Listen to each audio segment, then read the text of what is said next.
that shit. The All right, stuff. we are live. We are live, baby. Fuck it, we'll do it Behind the live. scenes. We'll do it Fuck it, we do it live. live. Thanksgiving Throwdown, man. 2023. We are your favorite basement bandits. We're your favorite alcoholics. We're your favorite day drinkers. We're your favorite racists, sexists, homophobics. What else have they called us in the comment section? Haters. Hate to love us. And you love the haters. Wakandan war veterans, all of that shit, man. Welcome to the podcast for all the listeners out there. You know what I mean? I got the Spider-Man tonight. I got D Smith, just your ordinary guy. We're gonna have a jam-packed episode tonight as we get ready for Thanksgiving tomorrow. What was you mentioning before we went live, man? Rebel Moon. It looks bargain basement, bone dry, but I'm hoping that it isn't. Delta Dogs in the house. What's good? Hey, if all these cricket, this is really gonna be fun. Man, what y'all talking about tonight? I'm about to get on about Rebel Moon, man. I'm hoping that it does well, even though it looks boring and bone dry as hell. I'm hoping that it does well. So nowadays we don't have anything new. We are 3 years into this decade and we don't have any new IP to wait 3 or 4. Yeah, 3. I'll say 3 years into the decade, and we don't have any new IP that says this is the 2020s. Yeah, I mean, hey, we got that Ripper phenomenon. I mean, that's going. I mean, I guess maybe Squid Games. Maybe Squid Games, but so I was telling Donovan, is it for like, are the ideas of having, that big new hotness over nowadays? Because we have so much content, we just make so many things. Is there space to have that new IP really pop? Is there space? Oh shit, this is a big one. Go ahead, Vano. I'm gonna need him to rephrase that question. I'm up here still trying to get this camera right. Sorry about that. My bad. With the flooding market of streaming services and the idea that there's so many other things, you could be playing video games, TV shows, movies, YouTube alone. Anything you can think of, you can almost dang near do on YouTube besides like physical video games. So how does something stand out to where it becomes a cultural phenomenon, like a Star Wars or name something else. Name something else. No, I got you. Harry Potter, all that. Harry Potter, something of that vein. I mean, you gotta have two things that happens. The lightning in a bottle, aka viral, and then also you gotta have the actual product being good. Right now there's a lot of things going viral, but most of those things ain't good, or they don't have staying power. Yeah, they don't have staying power. They just, the the new hit thing, they come and go. And nothing's really sticking. So, because right now we're kind of like living in a world where everything's being studied.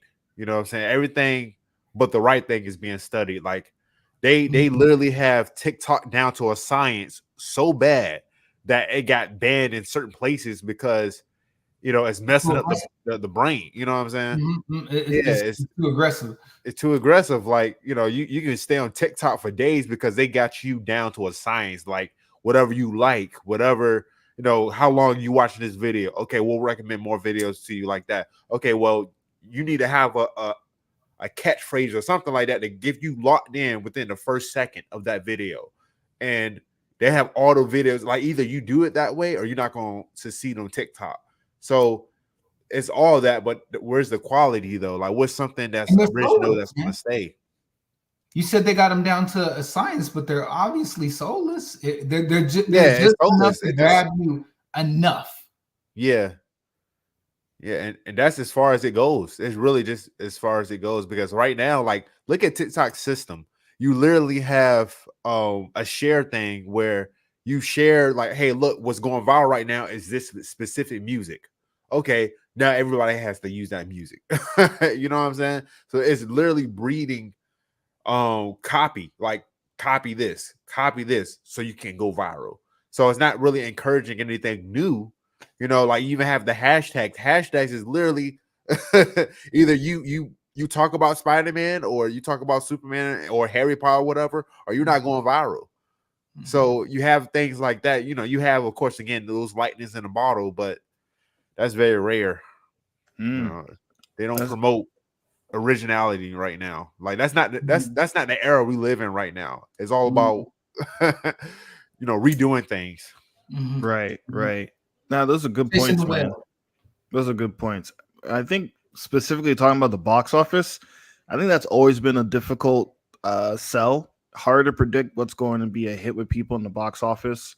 I mean, the number one movie this year turned out to be Barbie, which nobody expected. Nobody. Barbie is the number one movie this year, box office wise, with $1,441,000,000 over Super Mario Brothers. Oh my gosh! And the third movie is Oppenheimer. Yeah, wow. Oppenheimer is the third movie. So that's something you can't really. I mean, I think if they could predict it, they would try it. Like they would have it more down to a science. I think, like you mentioned, Vonell, it's all about having that lightning in the bottle and timing. Timing can be key. Barbie coming out in 2019 may not make $1 billion. Barbie comes out in 2023, makes $1 billion.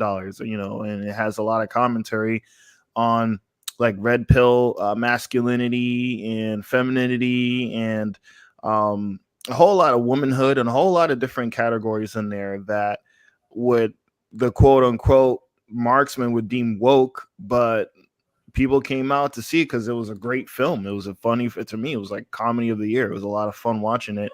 And it really, I think one I watched another movie and this older lady came in there with her Barbie blanket from it was like 25-year-old Barbie blanket she came with wearing this joint because it had like a feeling for her to want to go to this big event. It became a pop culture event to go to.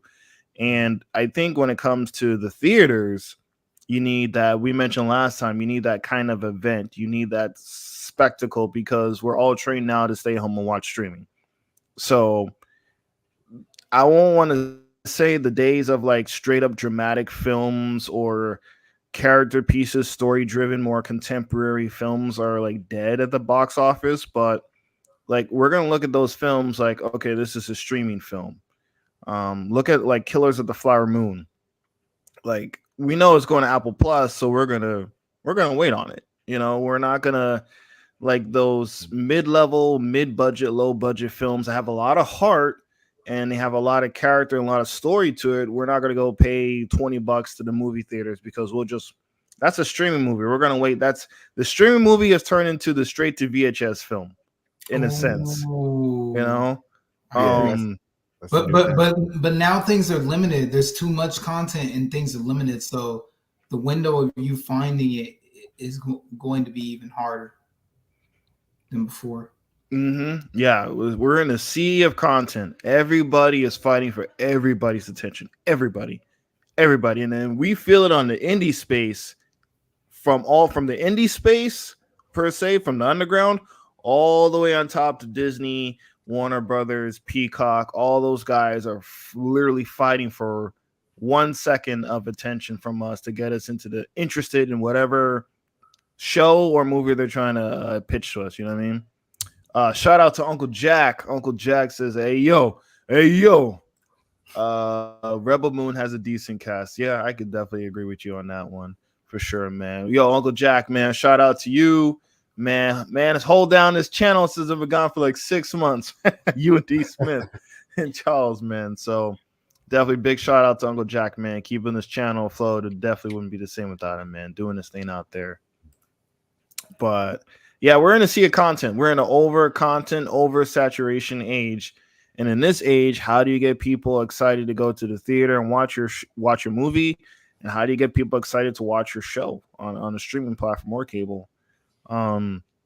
This is entertainment mecca. There's never been this much access to entertainment in history. Yeah, this is a whole new era. So now they can give it away for free.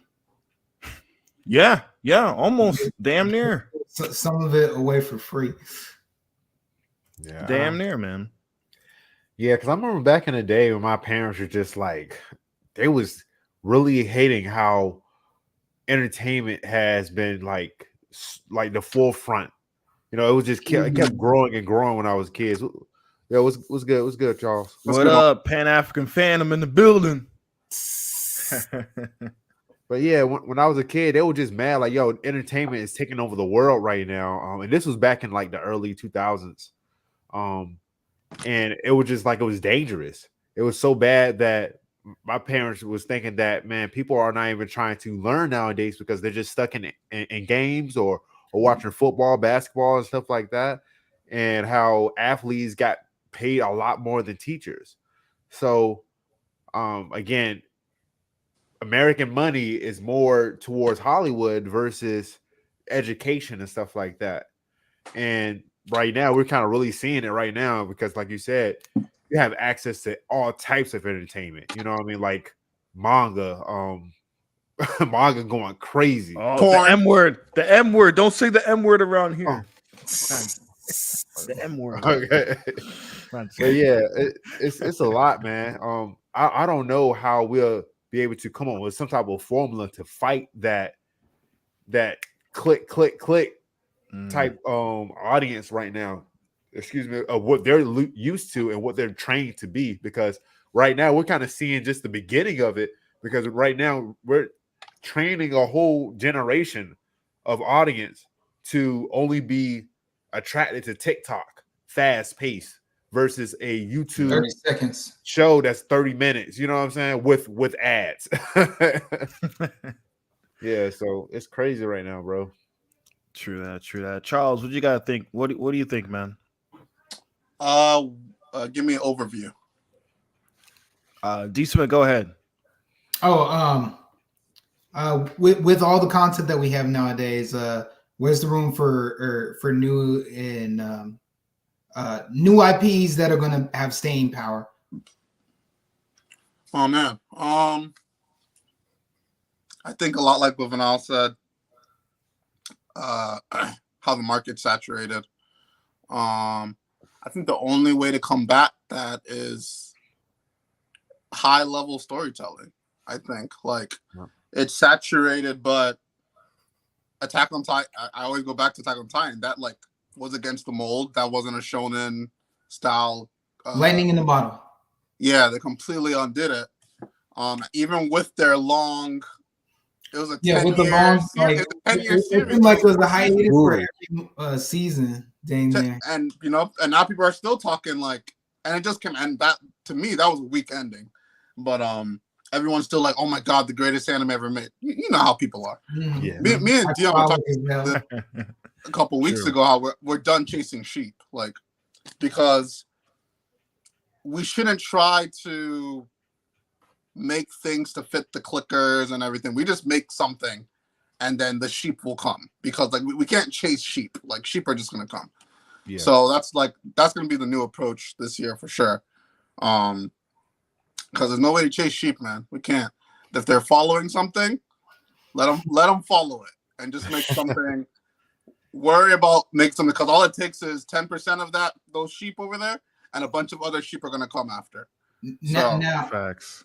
Now to piggyback off that analogy you just made, what let's say, what is the likelihood of a show getting picked up and doing mildly lowly good, but having long legs enough that it gets 5 seasons, and between season 3 and season 5 it starts to grow organically and it starts to build? Last one I can think of is Rick and Morty. That's the last one I could think of recently that I could think of. Was that FX? What was Rick and Morty? Cartoon Network. Cartoon Network. So this is more Dion's realm. You got to think of the thing about shows is you got to think of the network. Even if Last of Us got 5 views, they still getting 5 seasons. You feel me? You got to think of the network. True. You got to think of Like, cause like something has to do really well on like FX versus like doing HBO. okay on HBO because they got bread for that. They don't want to look like they just canceled something. Mhm. So even though they canceled what was that black show? Winning Time. Dynasty of the LA Lakers. Like that. Like Winning That Time. one and the one with Jonathan Majors. That HBO? Lovecraft, and Dance with Wolves something too. Jonathan Majors. That was Jonathan Majors. Lovecraft, yeah. Lovecraft. Oh, yeah. That was on HBO. So that was surprising, but for the shows that want to keep on for 5, they're gonna keep on. Dude, they don't give a fuck. Nah, like every year during pilot season, there's plenty of TV shows that get pitched and pilots are produced and never reach air. The networks are just like, nah, it's not good enough. Nah, it'll get filmed, never see our eyes.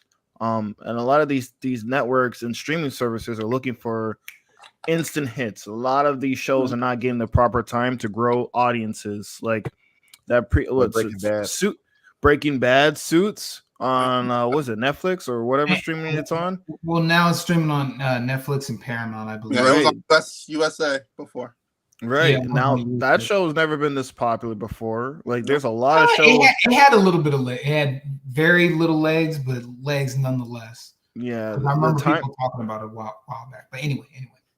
No, you're good, man. The time frame for these shows to hit is short. Like 2 seasons. We ain't seen these results. You're out of here. You know, Netflix will cancel one. They'll cancel fast because they rather lose the money. Like there's a level of success that has to hit for them to actually want to invest into another season. And it's cheaper for them to cancel something expensive after one season than try to grow the audience afterwards. And that's what some of those writer strikes and was because like, yo, I work, I bust my ass, I'm hustling, I'm trying to get on the show. I get it for one season, and I'm fucked. Oh, no new season. I'm back on the work. I'm back unemployed, you know what I'm saying? After one season, you know, in a short season as well. So with TV, it's just they got a shorter leash now to really make those really hit the way they used to. And like Charles said, it just depends on the network, it depends on the show, and will people actually show up for it? That's pretty much the bottom line. It's really hard, man. Like nowadays, like Varnell said, everyone wants instant gratification. Everybody wants results fast. Everybody wants like, yo, what's the thing right now? What's the thing right now? And if they don't deliver it as soon as possible, then a lot of these older shows wouldn't make it in today's time as well. Most just definitely because, not, bro. Yeah, most definitely not.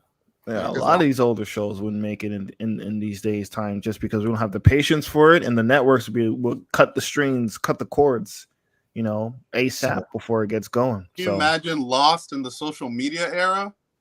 Oh, that would be crazy. I still think it might have done well. Lost would have done not as many seasons, but I think it would have done well. Yeah, I mean, a lot of memes, a lot of memes. There'd be holes. Oh my god, it'd be meme galore.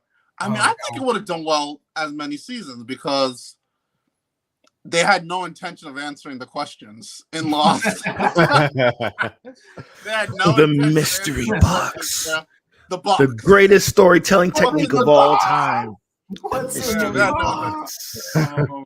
Damn, what wouldn't have made it? I don't think Dexter would have done as well. Oh, that's a good one. Yep. I don't know if Dexter was patience. Nah. Yeah. Nah. Dexter took some patience. Man, what wouldn't have done well? I don't know. The Sopranos. I don't know. No, I think Sopranos would have. I think would have done well because it was the first of its kind. Yeah. Yeah. The Wire. And you have to remember the Italian The Wire thing was still hot. The Wire would do well. Like I guess like a more gritty Power kind of. More realistic take. More realistic take. Man, our greatest shows. I don't know. A lot of those one-offs wouldn't have done well at all, though. A lot of one-offs wouldn't have done well. Man, Breaking Bad might not have. You don't think so? As someone who came, to be honest, as someone who came in years after the series had ended, yeah, the first season barely had me attached to it. Yeah, Man, and that was a lot of people. that was a lot of people. You're Breaking right. Bad got better and better with each season, in my opinion. Yeah, because it built on top of itself. So how like the story was structured, it like started off like so slow, but since you took that time to like for real, if it had started with some heat, I don't even think it would have been as good as it is There's today. nothing like a show that builds and gets Yeah, better. Right. That's the best feeling ever when it just gets better. Like, damn, it got better again. He was a straight up pushover to a straight up boss. Like, say my name. Like, yo, greatest character arc in history. It hits hard because in the first season it was that slow thing, and then the biggest thing we got was like, what was it at the end? I am the one who knocks. The barn, was it? One who knocks, man. Heisenberg. No, that was we got Heisenberg. Two or three. The cliffhanger was that he was almost about to go to jail. Oh, which season was that? The first season. First season. Yeah, like it wasn't butt naked in his underwear. That's how it started. That was season one. Pretty good. Yeah, I had that. It did that thing where they would show you what was going to happen later in the episode or in the season, and then that's a really good device to keep people locked in. Yeah, it's interesting. Uncle Jack says the payoffs are to be everything. This Is Us did good in the social media era, and I'd say the writing was maybe as good. Yeah, I mean things like. I don't know, like things like even the Prince of Bel-Air, those shows would even. Oh man, I don't know how that thing will live up to today. As someone who went back and rewatched Boy Meets World, Lord, to see those people be called writers, it just seemed like they took a bag of cliches and went like, "What cliche are we doing this week?" Okay. What are those called? Well, you got to remember the target audience for that too. I mean, bro, a lot of those sitcoms were like when they say these people wrote for these shows, I go, really? Did you really? It just seemed like a lot of them were just cut and paste every week. I mean, I understand they had a deadline. Yeah. They did tell good, fascinating stories, but at least 60% of that was filler. Man, Uncle Jack says, "I am the one who knocks." I'm the one who knocks, man. Say my name. Season 5, Walter White. Damn right, bro. It's different, man. Dude, that shit was differently written back then. The key word is just straight up payoff. Like, again, sometimes a story is meant to start slow to kind of like build on, like, so you can see the boring parts, and then when the boring parts is up, you know what I'm saying? It builds up to the crazy parts. Like, yo. There's an all-out war and some more stuff. Like they fill stuff in. Those boring parts are only there to fill you in or set pieces there so the payoffs mean something. Yeah, let me do this as an example. So, Ant-Man and the third movie, right? The third movie for Ant-Man, bro. When what's the dude name? Lord have mercy. Kang the Conqueror. Got his tail, like he was whooping tail, but then he ultimately got beat, right? Yep. Spoiler. Right. So spoiler. when he got beat, you know what I'm saying? I was like, bro, like this is like Iron Man 1. Yeah. Facing Thanos, and he beat Thanos. We don't care. We don't care. Like this is supposed to be the ultimate dude. Like where's the build up? He's supposed to have lost. If he would have lost, it was good. What's good, man? Nucleus Justin. If he would have straight up lost, like we showed Ant-Man have no chance at beating this dude, then we can kind of see like, all right, this dude is a threat. Like right now, all it is all talk. Yeah. But they want that quick gratification, like, man, here's a happy ending. No, make this man lose, maybe even get him killed, something. You know what I'm saying? To show like, yo, this dude is a threat, yo, and now he out. And it's funny because even in the trailer, I remember watching and like there was a scene that he axe kicked Ant-Man, but he was already bleeding. His shirt was. I'm like, damn, they fucked him up in the trailer. I'm like, wait a minute, this guy's gonna get fucked up in this movie. Like that's like that. Like what? Isn't this like the big bet? Like they don't get touched for like 10 films, bro. Yeah, like no one touched him. All he did was laugh. I'm gonna do this myself, And what other after credit scene? I don't even remember what else he did. But he didn't get touched until his movie. And in the first showing of King, he's bleeding. His shit is ripped. He's yelling like, I am King. I'm like, why are you so stressed, bro? It's Ant-Man. It's Ant-Man. Right. The dude turns into an ant. Yeah, he talks to ants, as he said. Why are you stressed out? Right. That's not a really high tier. Not a high bar. No, what? Come on, man. They blew it. Yeah, that movie alone, they gotta move on. Yeah, Uncle Jack says Gohan SSJ2 was a massive payoff. Massive payoff. Yeah. I mean, we had to go through Dragon Ball Z, and some more stuff just to see a Super Saiyan 1. Yep. Yeah. You know, and it was a lot just to see a Super Saiyan 2. Like, do you know how many episodes that was a moment the Cell Saga was? It was a lot to get to that final point. No slander on 90s sitcom, D. Smith. Let's be real, bro. Them things we like to need to take them glasses off. Right. Dang, Justin, question for you, man. What old shows you think in the social media age? What old shows you think wouldn't last in the social media age right now? Old shows that wouldn't last in the social media age. It's kind of hard to say, because you got shows now. They show blood, they got the guts. They show the gore. They got F-bombs on national TV. So, I'll tell you, I'm going with the nighttime. So I'm gonna say, probably Dallas. J.R. Ewing, Larry Hagman, Patrick Duffy, Bobby Ewing. Oh, but his mic is kind of. Yeah, Justin, you got background noise in your end, man. Can you mute whatever that is and maybe listening to police radios to step out? Are they coming after you, man? Nah.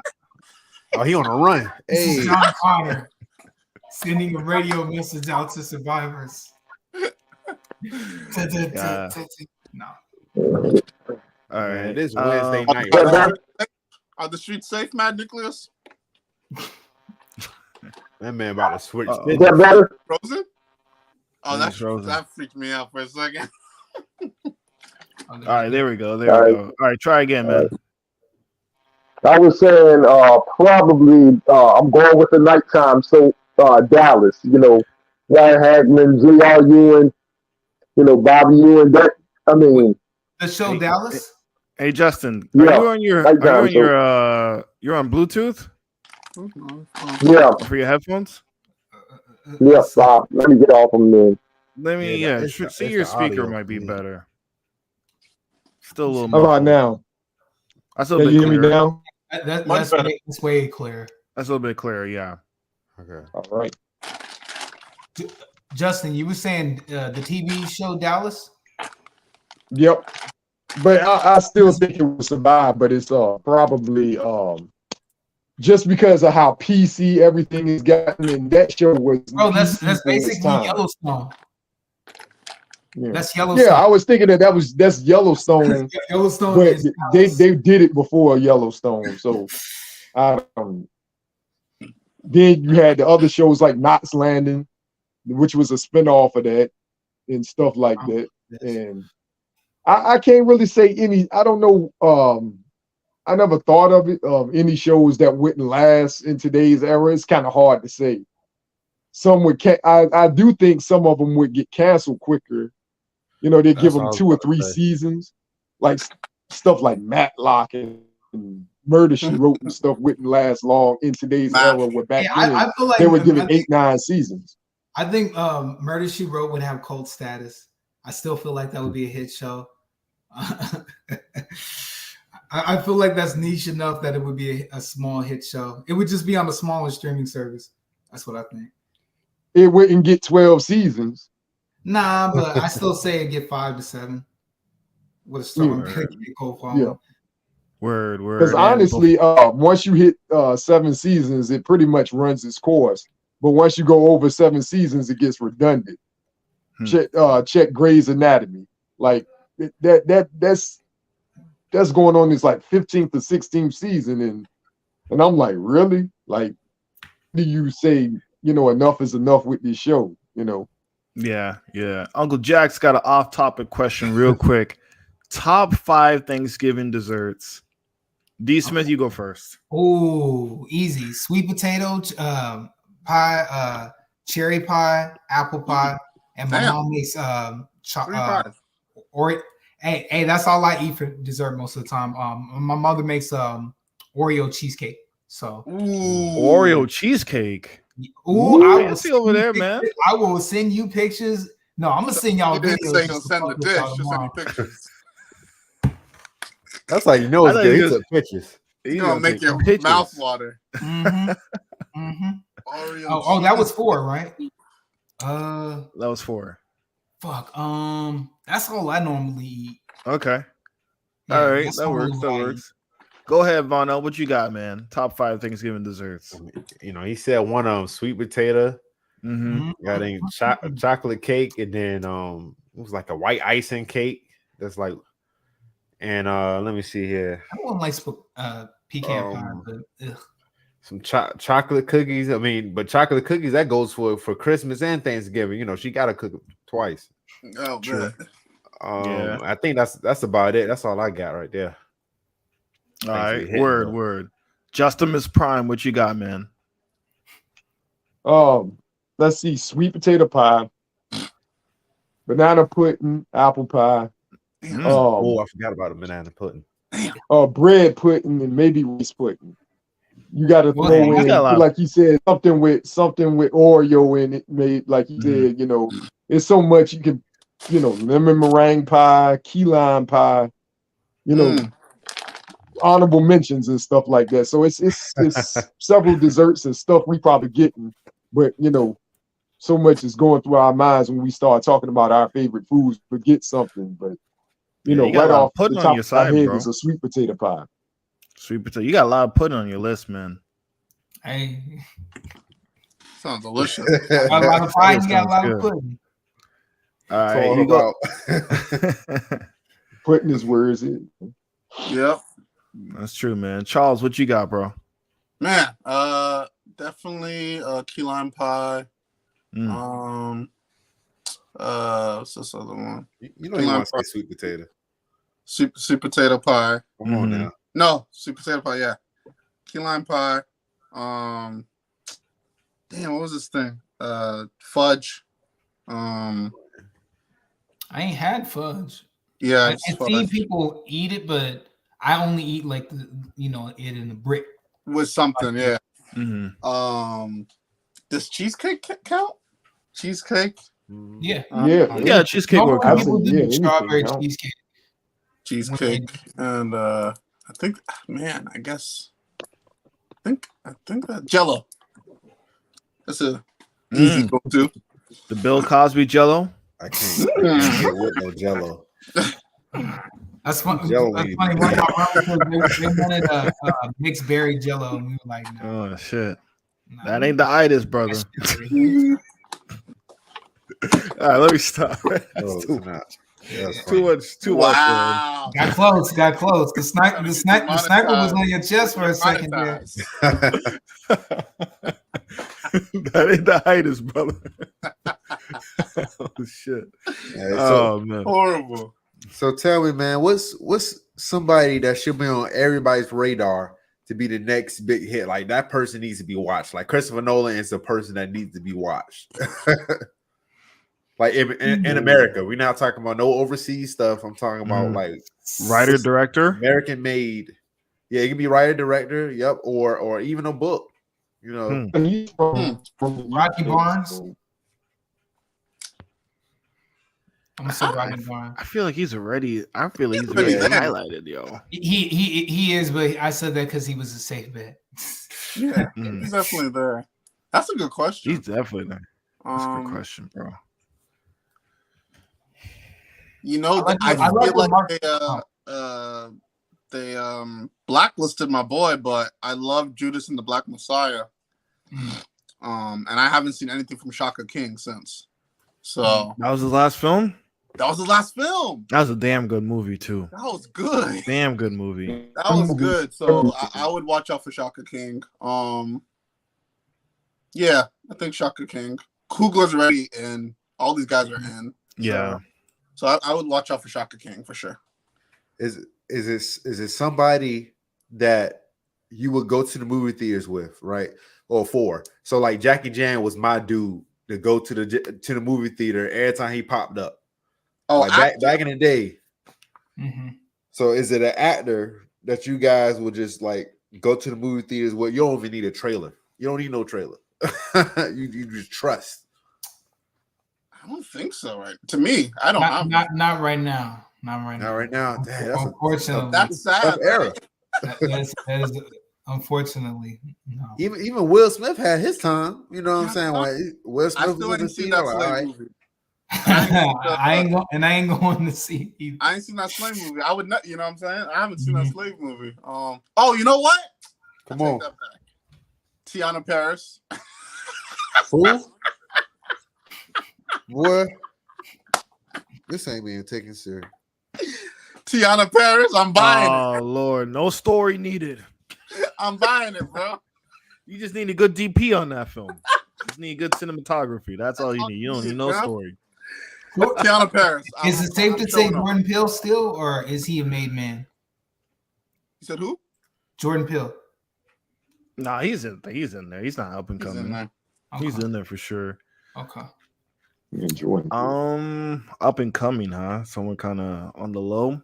You got two questions there, Dion. The director and then the actor you want to go see. Up and coming. I don't really know anybody really like up and coming. Like I gotta watch some more indie films to be honest with you, because everybody who I look forward to are already pretty much have made it. You know. Yeah. Yeah. Damn, up and coming. Well, let me think of a writer. Oh shoot. I can't really think of nobody right now, but it was. Well, I forgot what movie it was. I'm trying to figure out. I think it was a scary film. Was it the one where they touched the hand and they taught the spirits? What was that one? Oh, that came out this year. Yeah, it was Talk to Me. I think that was their first film. That was okay. Ooh, really? The YouTubers, Rocka. Yeah, that was their first film, so bro. They're upcoming. You know, maybe I haven't seen that yet. watch for them. That's you what see? I think. You watched it, Vanna? Yeah, I watched it. It was actually Was it dope. Like, bro, it's not too many scary films. I thought it's pretty dope, but that one I actually enjoyed. You know, I can't do black horror, bro. I can't do black spiritual stuff. I can't. Bro, I'm trying to tell you, it wasn't. I can't do it. It's on the list of black nose. You got black that? nose. I can't do it. I understand, my dude. I've seen too much weird shit. I can't. I'm gonna be fucked up for weeks. Lord have mercy. Same thing with The Exorcism. I'm like, y'all are tripping. Y'all are tripping. The wrong audience. We ain't trying to see that. Y'all got a white girl and a black girl possessed. We ain't trying to see that. Nah. No. Are you talking about The Exorcist Believer? Yeah. The new Exorcist. Did you see it? I didn't see it yet, but it's gonna be on Peacock and on December 1st. Peacock. Yep. Let's stay there. I'm surprised it ain't on Max because that's a Warner Brothers film. So no, they spent $200 million for the rights for that one. So They gonna get their little money for that. They need all the money they can get too. That's a whole nother subject. Yeah, that's what I mean. They scraping together that little chump change. So Matt, they need every little penny they can get. What you think about Rebel Moon? What do I think about it? Mm-hmm. It's probably the Star Wars movie that everybody wanted, but I think Disney probably dropped the ball on it. So how not green lightning and giving the go ahead, which is a blessing in disguise for anybody that wants to make a Star Wars movie that isn't woke. Because Disney, they don't call it Walt Disney anymore. They call it woke Disney. If it ain't woke, they don't want it. So that movie Netflix freely picked up, said, look, this is your thing. This is, nobody owns the IP. This is your IP. We want we believe in it. You pick it up, you get to make it full creative control. Boom. To see what else happens. It looks good. I don't know if it is going to be good, but it looks very good. Okay. But I do think Disney dropped the ball on not letting him and some of the other filmmakers not have any fresh new ideas for the Star Wars universe. For all the Star Wars fans out there, this might be what you're looking for. And again, it may not be. Right. Damn, you said the W don't stand for Walt no more. Woke, huh? Shit. Walt Disney. Walt Disney. Woke Disney, that's what I call it. They say if you go woke, you go broke. T-shirt now. Been going broke. Oh, that shit's terrible, man. But they've been scared to do new movies since they acquired the rights to the IP. No. Rise of Skywalker came out in 2019. They have not been afraid to do Star Wars. They've done lots of Star Wars stuff. So 2020. Yeah, they're not afraid to do Star Wars, but it's got to be a certain type. So it's been 4 years since they released a movie. They're scared to do a movie post Rise of Skywalker. It's been 4 years since they've done a theatrical run. They've done a lot of Disney Plus, but they haven't done a film. Yeah. So they probably canceled Taika Waititi's new film. They canceled Rian Johnson's new film. So it wasn't just Zack Snyder. And they canceled Patty Jenkins' film, Rogue Squadron. They did. I feel bad for that one. I really wanted to see that. Yeah, that one kind of hurt. Not gonna that looked like that was something different, but maybe she wasn't woke enough again. It's like they got the woman director, but maybe she said, I don't want to do the woke stuff. So gotta be woke. Oh my God. Sleep too much. Oh, is the female pilot? Is that too much? The female pilot would have been too much for Patty Jenkins. She's like, no, I need a male pilot to make this movie work. Oh, well, thank you for your time. That's probably what they said too. Yeah. Oh shit! That Rey Skywalker movie they have planned, that's just not coming out either. She's not even honest, man. I'm about Star Wars. She's not even a draw no more. Oh, Daisy, really? Nah. Vano, you said you're done with Star Wars? Yeah, I'm pretty much done with Star Wars. Like right now, I'm kind of like scarred for life when it comes to the Skywalker franchise. Anyways, I'm the Star Wars fan or nothing. I mean, and so let me ask you this: what's one franchise that you would save from Disney to be remade with another studio? I got too many. One franchise, huh? I got too many. They got two major IPs. I mean, pick one. It could be. That's not their own, I should say. They bought. Marvel and Star Wars are the two major IPs. That's not really theirs. So it's between those two, right? No, it could be just one character. It could be one one character. Wow, that's anybody. Atlantis, just one character. Because I really like Atlantis, and since they already have Avatar, they wouldn't make it anyway by today's standards. Man, what would you say from Disney? One IP. Also, when you take this IP, you gotta be completely different. Say you took. I would be. I would be. They'd be an exploration team. It would be other locations like Atlantis, the Mayans, somewhere in the east. You know what? There is a vacuum for an adventure franchise. There's a big vacuum for that because Indiana flopped. They tried Uncharted. I think it was kind of. It kind of did moderate success. Yeah, it doesn't look like they want to expand on it. But yeah, I think there is a vacuum for exploring adventure kind of thing. So that would be a good one. I keep it diesel punk or steampunk because that's what it is. Oh, take this thing from them. The world spinning. That's Disney, right? Oh, the worlds that roll around. Remember that? Peter Jackson?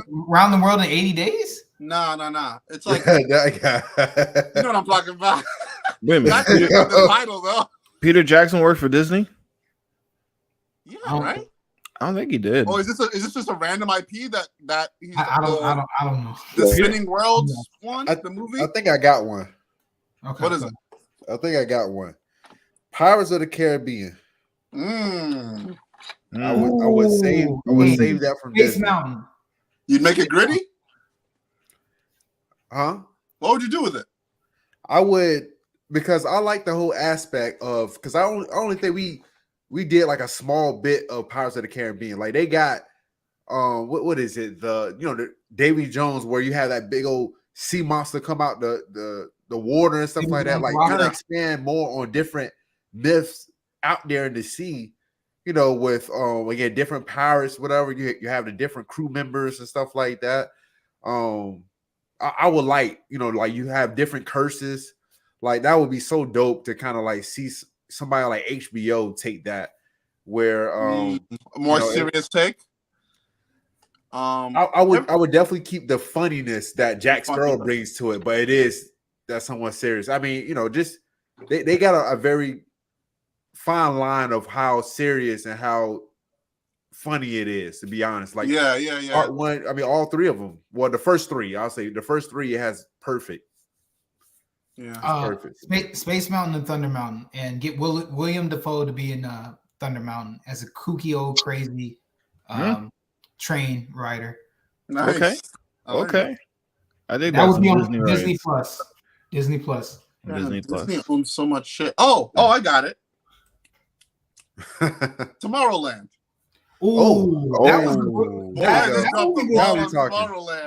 That movie was actually pretty dang good. Yeah, they dropped the ball on it, bro. That was supposed to be easy. Yeah, George Clooney. That's a good one. That was supposed to be easy money. You can really lean into the Afrofuturism. They'd hate it, but it fits. They're about to do Rocketeer. Yeah, you can definitely go full. Oh Lord, they're about to do Rocketeer. They're already doing Rocketeer. Yeah, Africa will get its own section in Epcot. Hey, let's do it. Kenya wouldn't be the small little walkway between the two European countries. It get its own section. Yeah, that'd be dope. I'd do Tomorrowland as an Afrofuturism kind of thing. That'd be cool. That'd be cool. What you got, Justin? Go looking. Shoot. I can't think because I don't keep up with Disney. They've done so much, from a century of doing so much good. They've done just as much damage in 10, 12, 13 years when they got all these IPs. It's hard to say. I don't know how many properties Disney owns exactly, so I can't really say. I don't think about it, but it just seems like Disney needs to do an overhaul, man. From the executives up in the executives, whatever they're doing is just, it's not working. Yeah, it's so all that stuff y'all say, I'm gonna take y'all word on it because y'all keep up with that more than I do. But it just sounds like they need to do Justin, you went through the blender, man. Hey, Walt ain't liking what you're saying right now, bro. Right. Well, they ain't letting you get away with that. Mickey ain't gonna let you sit. Mickey ain't gonna let you sit, bro. Right. Mickey's not gonna allow it. Not today. Oh shit, dude! You went through the blender, man. I'm not sure what the hell you said in the last minute and a half. Could you summarize it again? I said whatever. I don't keep up with Disney like all the properties they have, but compared to when they've been around 75 years, 70 years or so, you seem more good, bad. But it seems like for the last maybe 15 years or so, they're more bad than they've done good. With all these IPs that the stuff you guys have named, the stuff that y'all keep up with, it just seems like you are with all the execs. Or whoever's running that place, they need to go. They got to go. Because it sounds like everything they're ruining.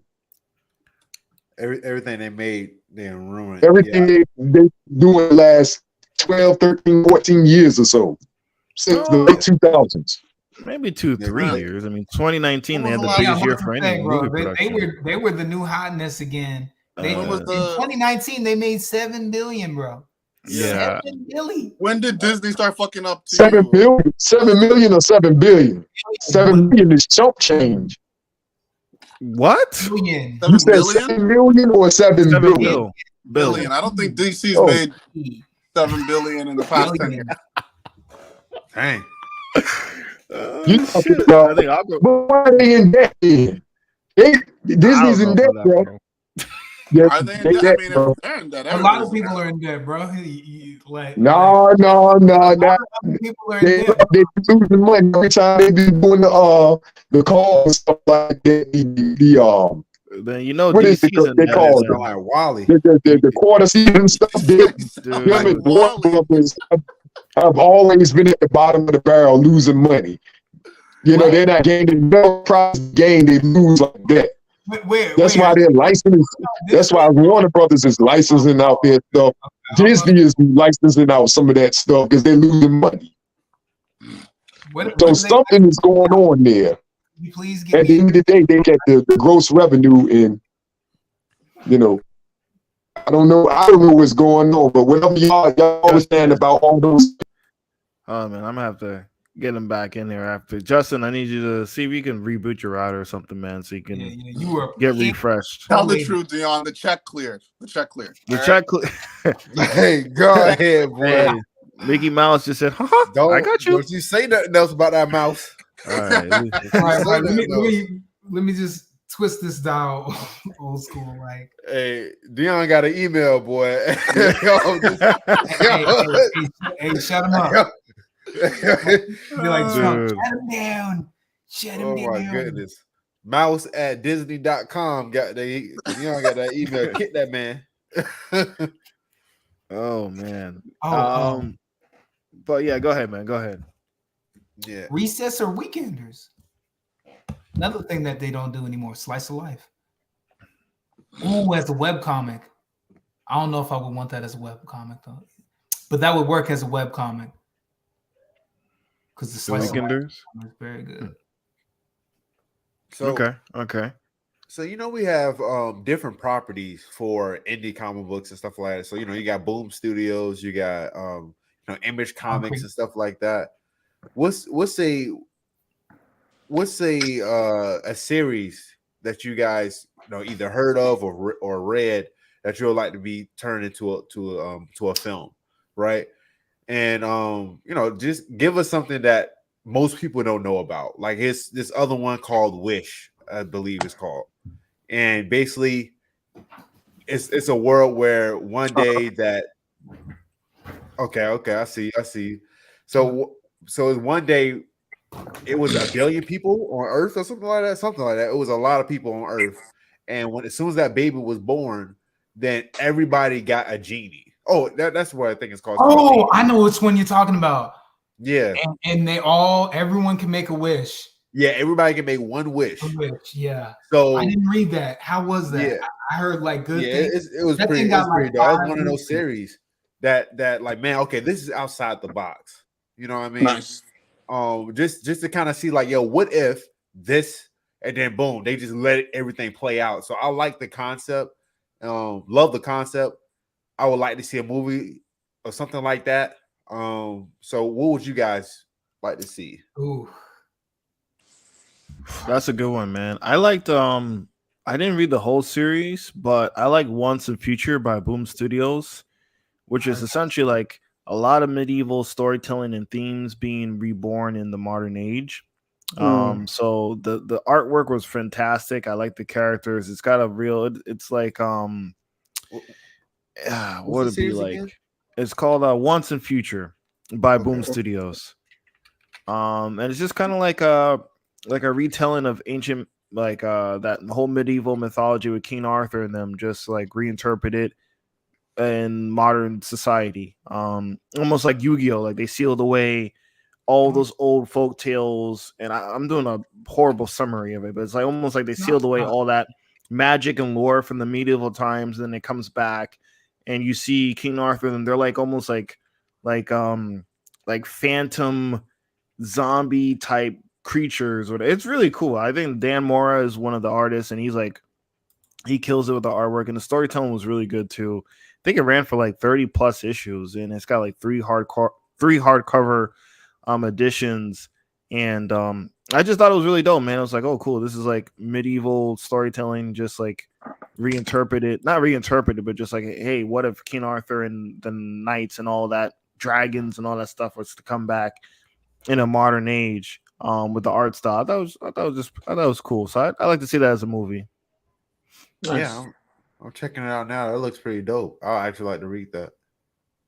I got two. Wow, I'm looking at it now. One of them with me, one of them not. 4 kids walk into a bank. Self-explanatory. It's about 4 kids robbing a bank. Really good. Good slice of life. Good slice of life with a heist. Kids like kids. Kids. Oh, that's dope. Teenagers. Little teenagers robbing a bank. And the other one is this puppy right here. This is a variant picture based off a video game y'all do know called Buckhead.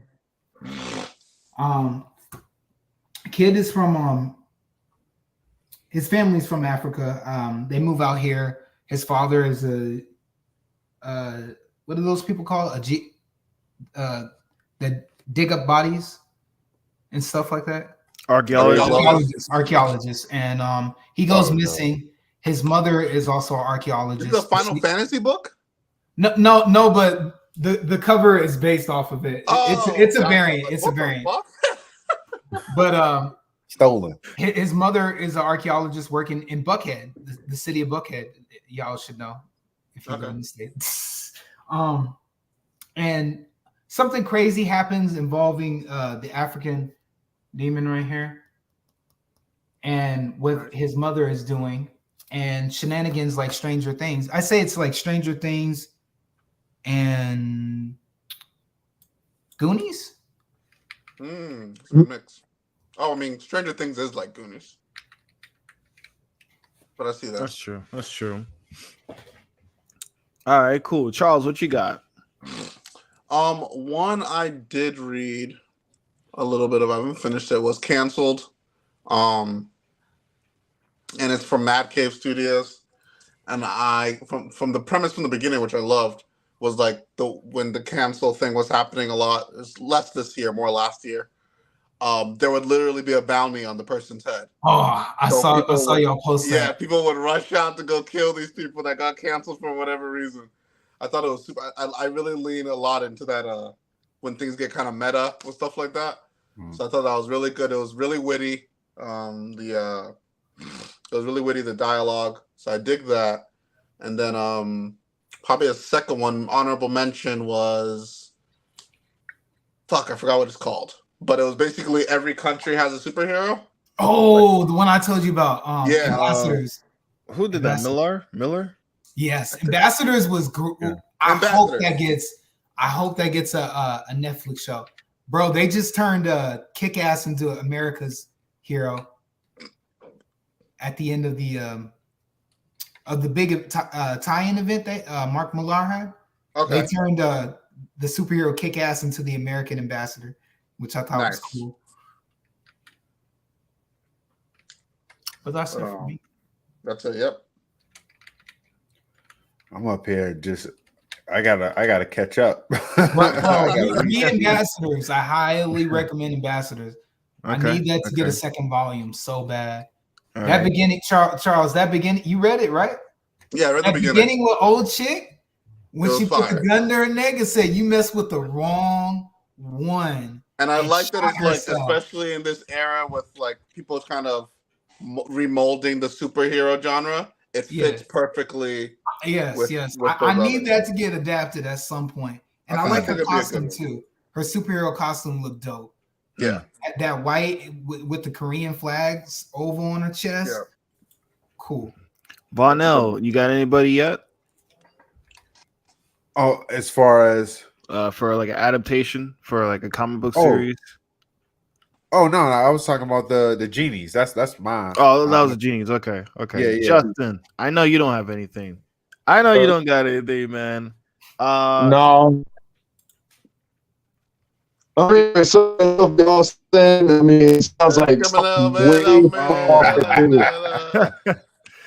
dude. I mean, that sounds like stuff that I probably need to get up on. So I mean, I ain't got your phone or your laptop, man.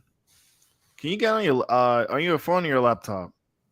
Oh, Phone? I think you need like a hard connection, Cut man. the Disney slander, bro. It's not happening on here. It's No super I choppy, know bro. slander. The check is man. cleared. Look, It's man. the your hearts. I get it, man. For the You see what but happened it when ain't you the missed the Disney wall? that you grew up on. They ain't gonna let you go get away with it, bro. Oh, They won't let shit. you. Dude. It's not the Disney, the Walt Disney in the afternoon days no more, bro. You gotta let it go. Hey, Hey, turn your man. Let it go, Hey. bro. Justin, turn your video off. Maybe you'll get better audio. Turn your video off.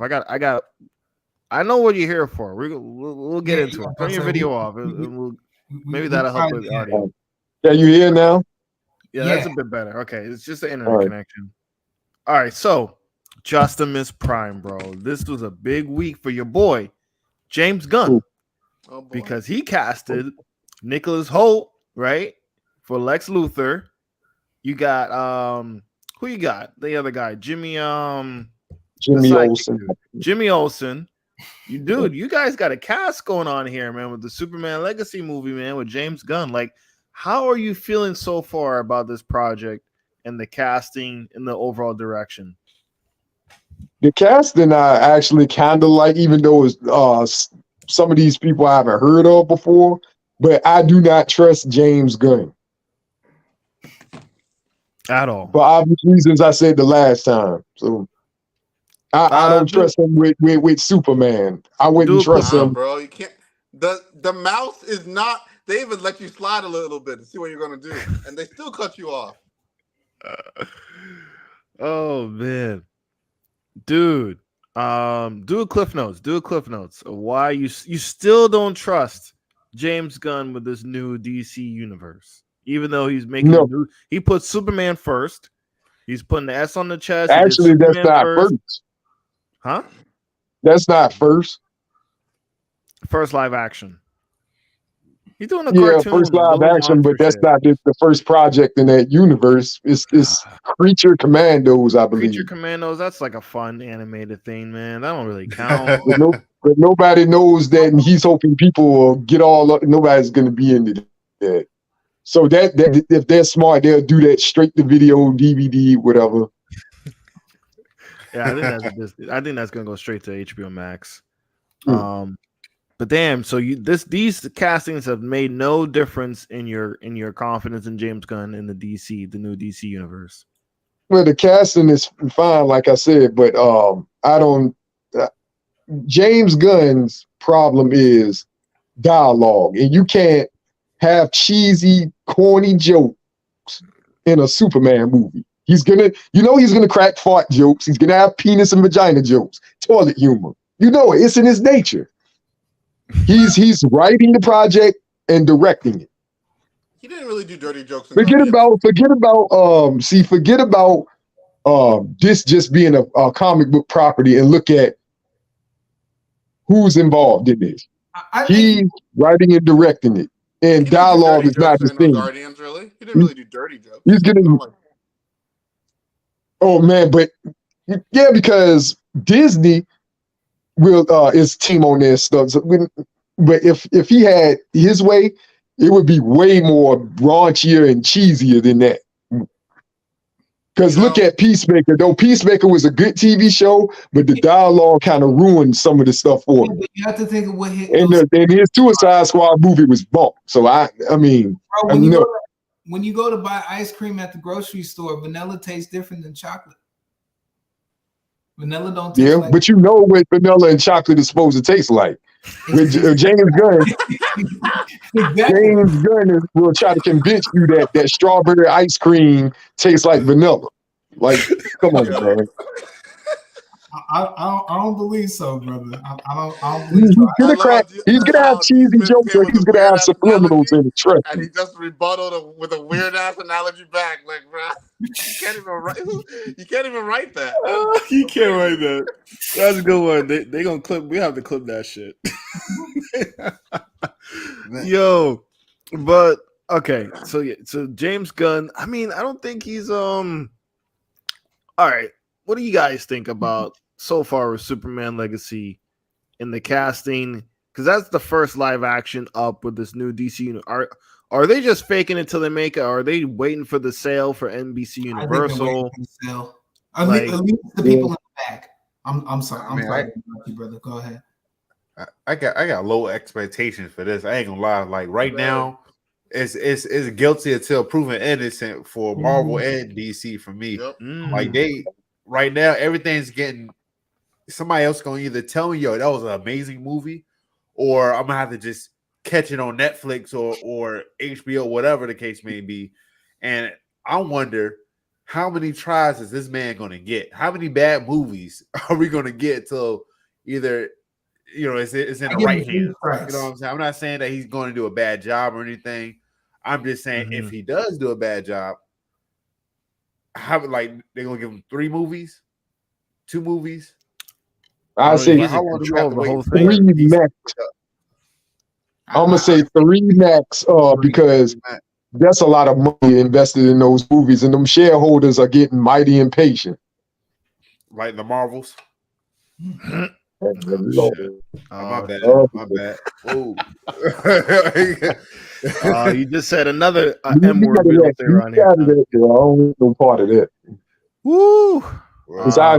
They'll censor all of us if we have our thoughts on that, right? Yeah. I got an interesting topic, but I'm gonna wait until we finish with this one. Y'all continue.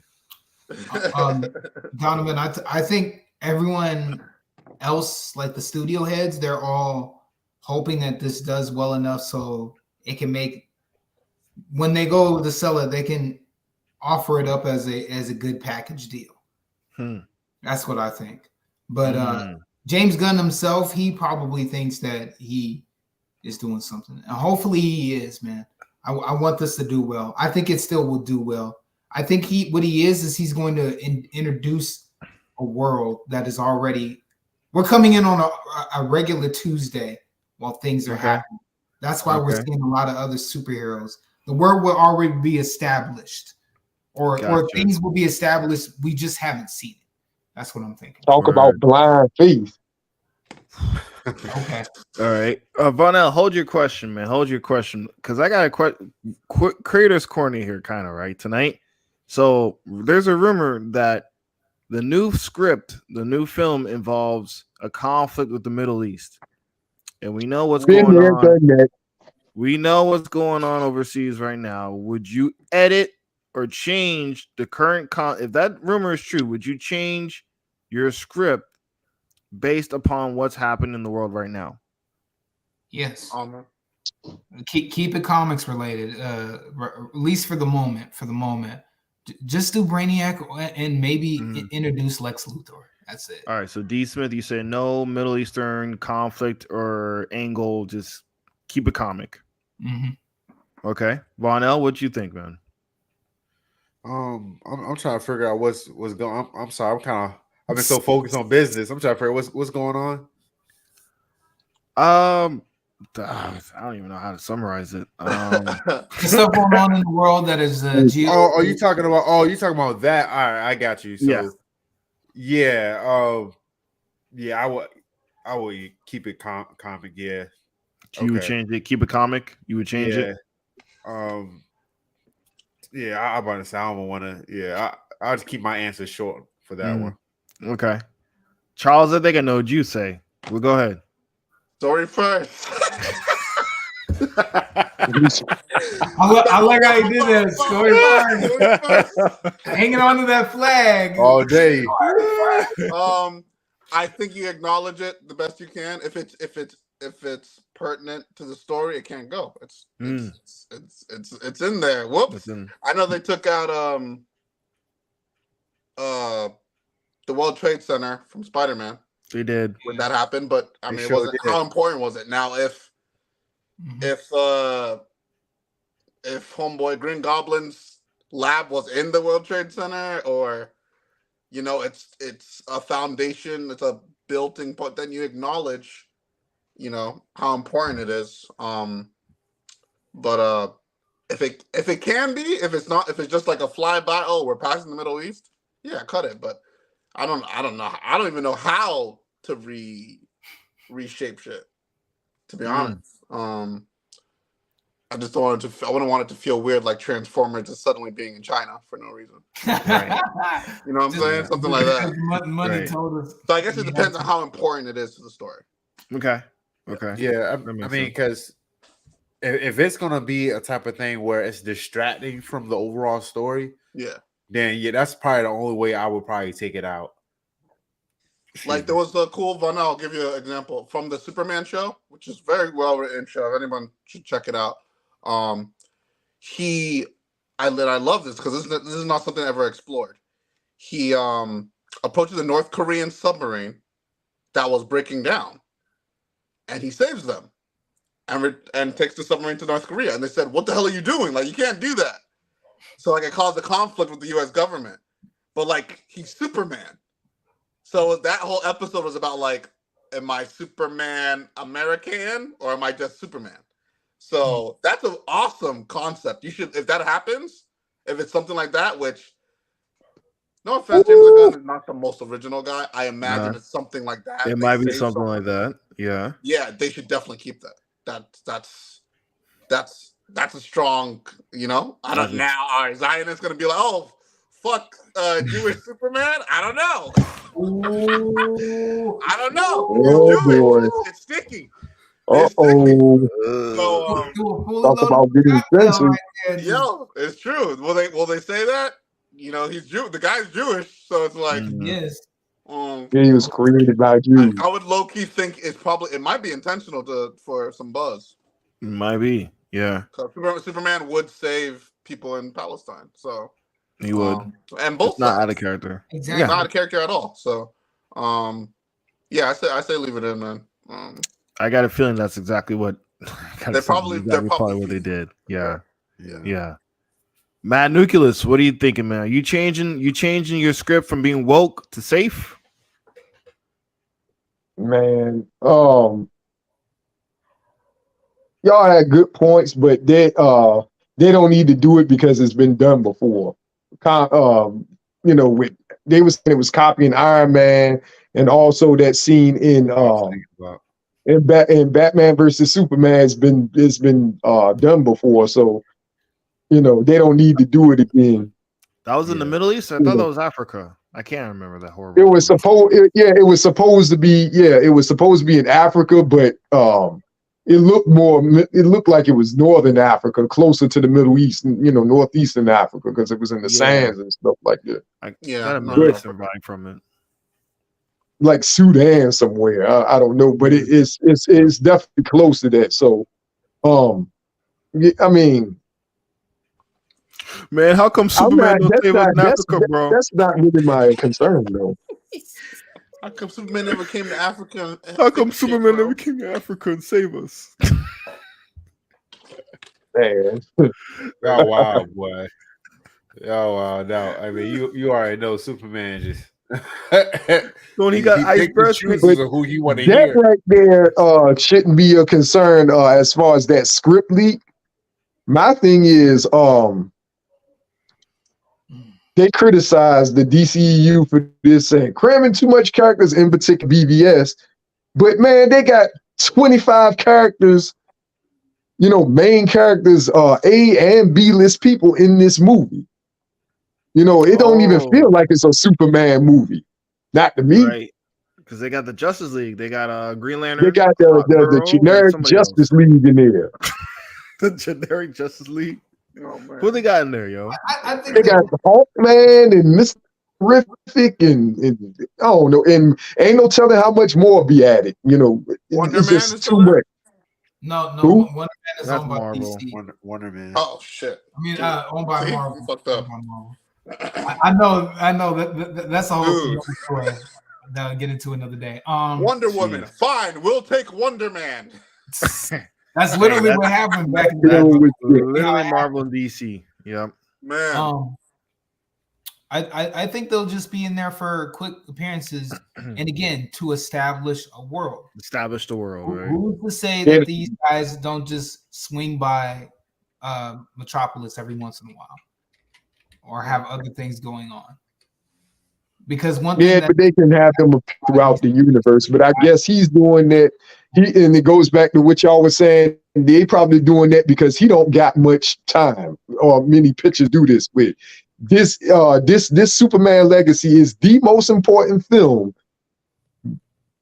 for not only just DC but Warner Brothers.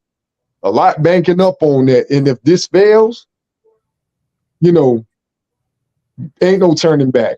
So they figured, let's cram all these characters in as much as possible.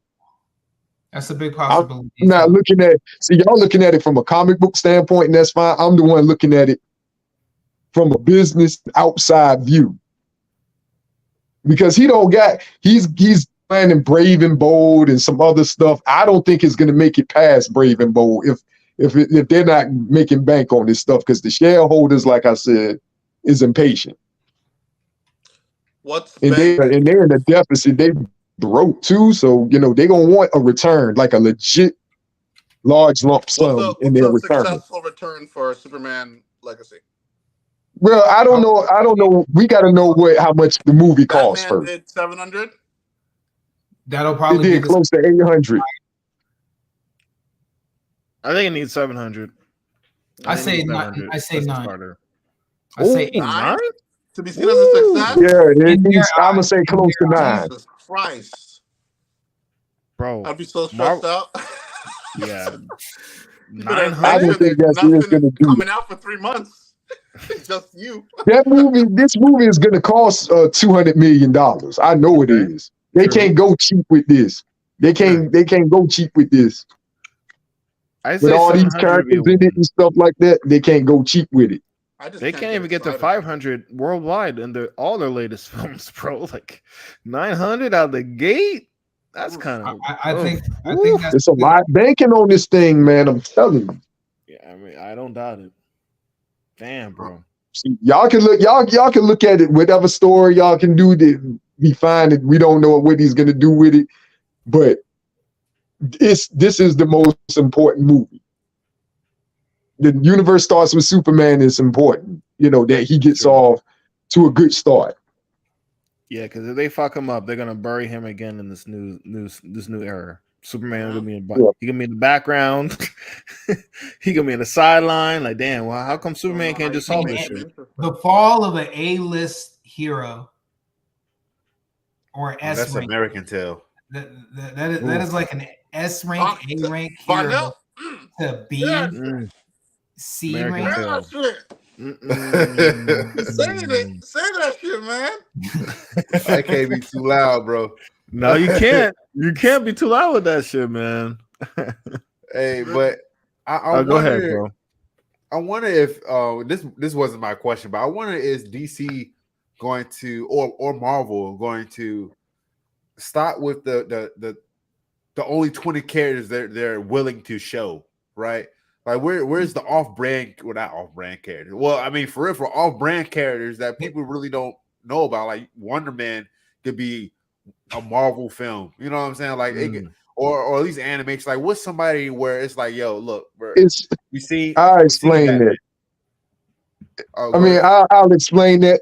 It's better to give them television shows that lead up into the universe, and you'll see them in movies. But you got to cast somebody A-list. You got to cast an A-list person to get them over, like those type of characters. So I you can cast Joe Blow nobody in it, and the series might still be good, but nobody's gonna watch it. But if you cast Leonardo DiCaprio as Joe Blow, nobody in the comics universe, it's like Leonardo DiCaprio in this kind of movie, in this kind of TV show. What? Oh, I know I'm in. I'm 100% in, even though the character might be bumped. Just the fact that CD list type of character has a big name attached to it is enough to get those characters, to answer your question, people into them. Well, how I'm trying to say it is, let's probably step it back for a little bit. So you have Superman, right? You got Superman. He's a big dude, whatever. As far as money wise, like, yo, look, if it's Superman, a lot of people going to see it, whether it's trash or not, right? I get that. But at the same time, though, like Inception, of course they had a really good actor in there, but Inception didn't Had a have bunch the of great back actors in there. like Superman. You know what I'm saying? So they can do that same type of strategy. What's another one? It has to be some type of character in there where it's like, bro, look, it's okay not to do Superman, like, because Superman isn't the only great character that they have. No, you know what I mean? Yeah. I mean, it's plenty, but people got to open their minds up to stuff. But I guess it's a way to do it. The corporate people, man. Again, Dion said it once. They made fucking Rocket Raccoon a raccoon and a tree, a household name to children. These people, like Groot, was a monster comic that was featured in the 60s. The 60s. He's only had maybe a few appearances before maybe 2010, before they were getting ready to make this a thing. So it has nothing to do with that. It has everything to do with who they pick and choose. They have plenty of good characters. Plastic Man, Black Canary, Vixen, Booster Gold. Let's talk about something even more off brand. The Phantom Stranger, right? That's another character that I read about that guy. He's a detective. Yeah. He would be great. Don't know about him. Question. I feel like it would be cool as long as they have a good story. Long trench coat and the hat. That dude can. I think that right there can tell if you could get somebody big name attached to it. Yeah. But like Guardians of the Galaxy. I mean, I know they kind of mix it in with the MCU, but not a lot of people knew about them. But they blew up. Yeah, they would be A, B, C, D rank heroes. Hold on. Can you start off fresh with someone unknown, or do you need someone? That's what I'm getting at. Well, they didn't do that in the MCU though. That's the thing. They came later. Right. There's no way in the world they could have started off the MCU with Guardians of the Galaxy and hope to bank. I bet you people will be talking about it. It would spread. It would start a little bit small, but once people go see the film with the right type of marketing, they have the marketing. That you put the Marvel logo up there, they got that. Some people know about Guardians of the Galaxy, and when they go see it, you know what I'm saying? I mean, first of all, a raccoon on top of a tree, man, bro, with a gun, people going to go see it. You know what I'm saying? Man, holy shit! Go see it. Now, so you're saying in 2008, if they were to release Guardians of the Galaxy instead of Iron Man, the MCU would have still been in the same kind of bubble? I don't think so. That's a good question. That is a good gained question. our trust over the years, so we knew the film would be good. Because they actually hadn't come out with a bad movie, Hulk, but hadn't come out with a bad movie for 6 years. Up until recently, MCU did not make a bad film. Or they were always solid. They didn't make a bad film. But the issue now is that we've had bad film after bad film after film. The only problem comparing that to DC's issue is DC's been making bad films a lot, like consistently. So they don't have the trust. Marvel didn't make a bad film. Thor, does Thor ring a bell? The movies was terrible. Wasn't great. It wasn't a bad film. But they can't get them right, boss. No more Thor movies. Thor was boring. But it wasn't bad. Don't forget, Loki was carrying a lot of that film. Loki was carrying that whole franchise. Thor was okay. Yeah, it wasn't groundbreaking. Thor was garbage. You have to understand, Suicide Squad 1, that was horrible. Suicide Squad 2 is bad. Suicide Squad 2 was a little better than 1, but yeah. It was better. The Suicide Squad was You got BVS. That was bad. No, BVS was great. It was great. Iron Man 2 and 3 was trash. Do you say BVS was great? BVS was cerebral. It wasn't for everybody. We went from great to cerebral. Okay. There we go, because it wasn't for me. Well, Iron Man 2 and 3, that was good. The movies was trash. I don't even remember where we were going in part 2. No, they were cookie cutter, but they weren't bad. Because you have cheese galore, bro. Which one? Cheesy? Cheesy as fuck. Iron Man 2 and 3. I mean, they weren't And James bad, but they weren't James Gunn's Suicide Squad. The only thing they did different in that movie was that heel turn, that Peacemaker turning on the team. That was the only thing they really did different from part 1. It was not better than part 1. How about a slew of rats killing that I didn't take too serious, and it was funny. You know, I had a good time watching. Yeah, farting Peacemaker. Carl got his ass whooped by an army of rats. That was amazing. Yeah. But, I love the rat catcher character, but and some of the others too. Hey, I have zero trust in James Gunn in a Superman movie. Yeah. Can we just acknowledge how funny it was when that rat dude had dropped from that airplane and died?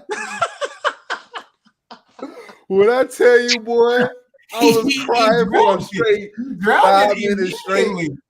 Like my wife had to pause the whole entire movie, bro. I was done. I was like, yo, funny. He was like, yo, he can't swim. I was like, thank God. I was hoping he would be the first one to catch it. That was my thought. I was like, thank God. Did you see the end credit? Yeah, I know. Yeah, I see the end credit. I see.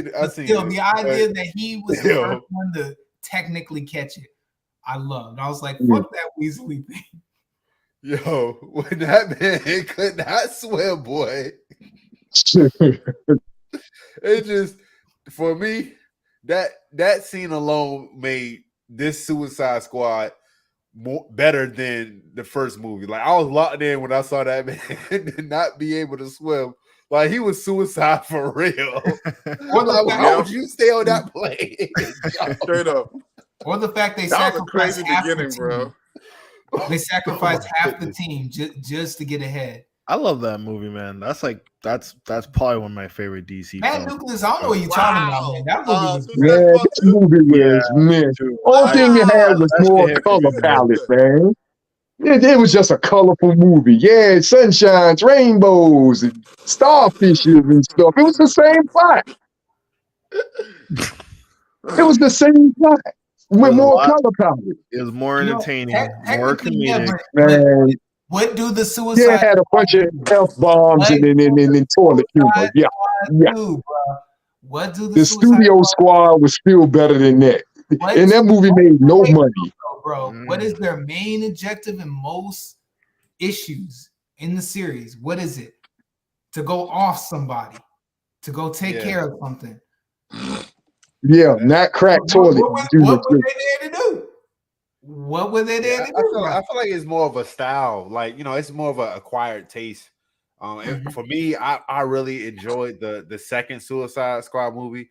Again, if it was talking about some type of like Dark Knight theme story, that's not it. You know what I'm saying? I didn't come there to receive and that. That's the problem with the Snyder fans, man. They all want every movie needs to be like the Dark Knight. It's dark, it's serious, there's tension. Y'all forget that we're so dramatic. Snyder didn't make the Dark Knight. But that's the problem with Marvel. Everything has got to be the Dark Knight. Y'all get so confused. Zack Snyder did not make the Dark Knight. No, that's not. I don't go to a comic book movie to go laugh at something. That's not a comic. That's like, no, man. No, that's too much. He wasn't on set. He wasn't there. He doesn't know what they did. He keeps trying to model everything he's making after the Dark Knight, but he didn't make the Dark Knight. That's the problem. Zack Snyder. What are you talking about?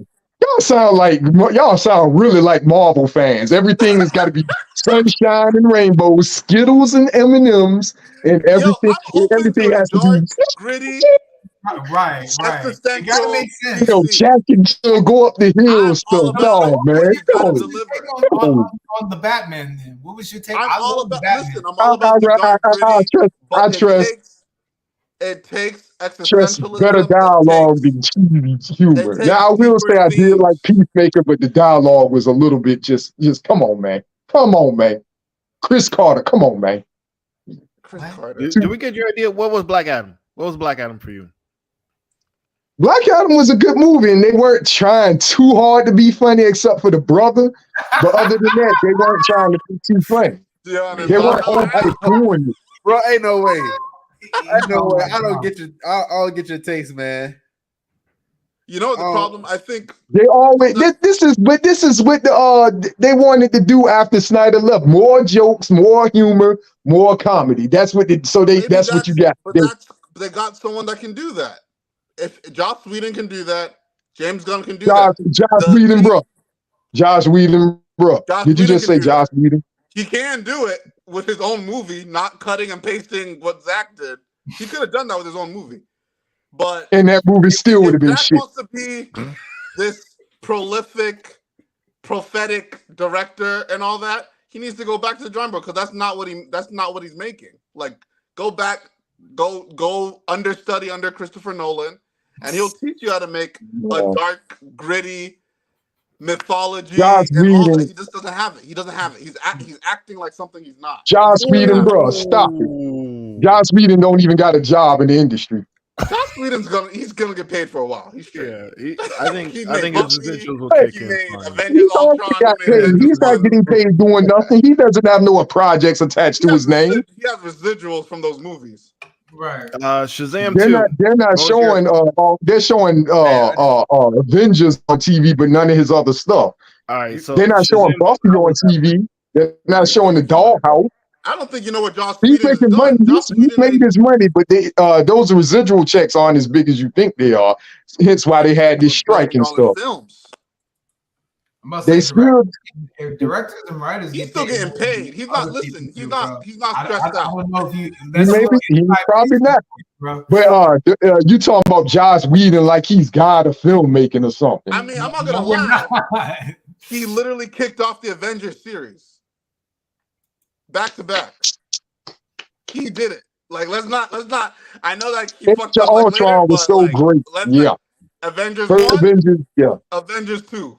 That was Joss Whedon. Yeah. That was all him. Yeah. That's the part I'm saying. And his track record. I mean, what? No, he didn't do Alias. Buffy. Firefly first season.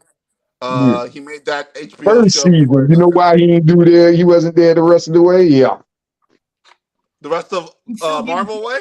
Didn't they cancel? No, the point we're making Firefly had more than one season, right? Yeah. Firefly had more than one season, right? I think only two. No, one season. I only had one season. Oh, but they came back to do Serenity. Okay. Justin, are you gonna see Aquaman 2? Probably not. That's a bad answer. No, I'm not. You're not gonna ride for the last of your boys' era? Because in good faith, I do not support Warner Brothers. In good faith, I cannot support Warner this regime at all. Or you just mean DC films? I didn't see Blue Beetle in the theaters. I mean, so you're done with? Is it Warner Brothers or just DC superhero films? It's more so Warner Brothers. Whoa! And when they appointed James Gunn, I said, "Man, what the fuck, bro?" They already tried the first way and they fucked up. That's why. That's the reason. You know that, right? What? They tried the first way and they fucked it up, so they went the other way. Yeah, the studio fucked it up. The studio, and now they're trying to save face, hiring a guy who's a director, and then if things don't go according to plan, Joker reference, they're gonna lose their minds. Okay, so they gave Zack Snyder full reign to launch. No, they didn't. No, they did not. No, they did not. Let me correct you there. Okay. Zack Snyder, he had the proper backing of Christopher Nolan. They did Man of Steel, and they even asked him, "Do you have a slate?" We want to expand the universe. Because that's all he did. Do you want? Huh? Christopher Nolan came to take pictures and say that the script is nice. That's Nolan backed him. Here's the deal. What does backed him mean in the movie industry? He's a producer. He was a producer of the project, man. So was fucking. He was a chief producer. Doesn't matter. He got him in the door. And then they asked Zack Snyder. They asked Zack Snyder. Because I feel like we're talking about. Does he have a slate of movies for the new universe? and stuff like that. He came out with the slate. He had a plan, and that slate was perfect. It had all the A-list superheroes first and stuff, compared to this slate that James Gunn got, where it's all over the place, stuff like that. Can you admit that the best movie from that slate was one that was not directed by Zack Snyder, which was Wonder Woman? I like Wonder Woman. That was the best movie from that slate, and he didn't direct. That's your opinion, not everybody else. The best movie from that slate. The best Marvel movie is probably, you can say, Captain America Winter Soldier, and Josh Whedon didn't direct that. The best Avengers movie was the Russo was Endgame, and Josh Whedon didn't direct that. Yeah, but he had already stepped out before that. But I get what you're saying. But he also how did the Flash fucked up? Oh, what? Why did James the Flash Gunn? James David Zaslav, James Gunn. He changed stuff. But okay. Don't you feel like Zack Snyder? Y'all ain't been keeping up on things, man. Don't you feel like Zack Snyder peaked with 300? You don't feel like that? No. That was he peaked. That was his career moment. No. He peaked with 300. You know he did. No. Maybe a shallow premise. What's a better film that he made than 300? Yeah, what was a better film? No. That's a good question. Zack Snyder's Justice League. Justice League was not better than 300. No, bro. Better than 300. 300. The Snyder cut. They were calling him a genius after 300. Ain't no way. The Snyder cut's better than 300, Justin.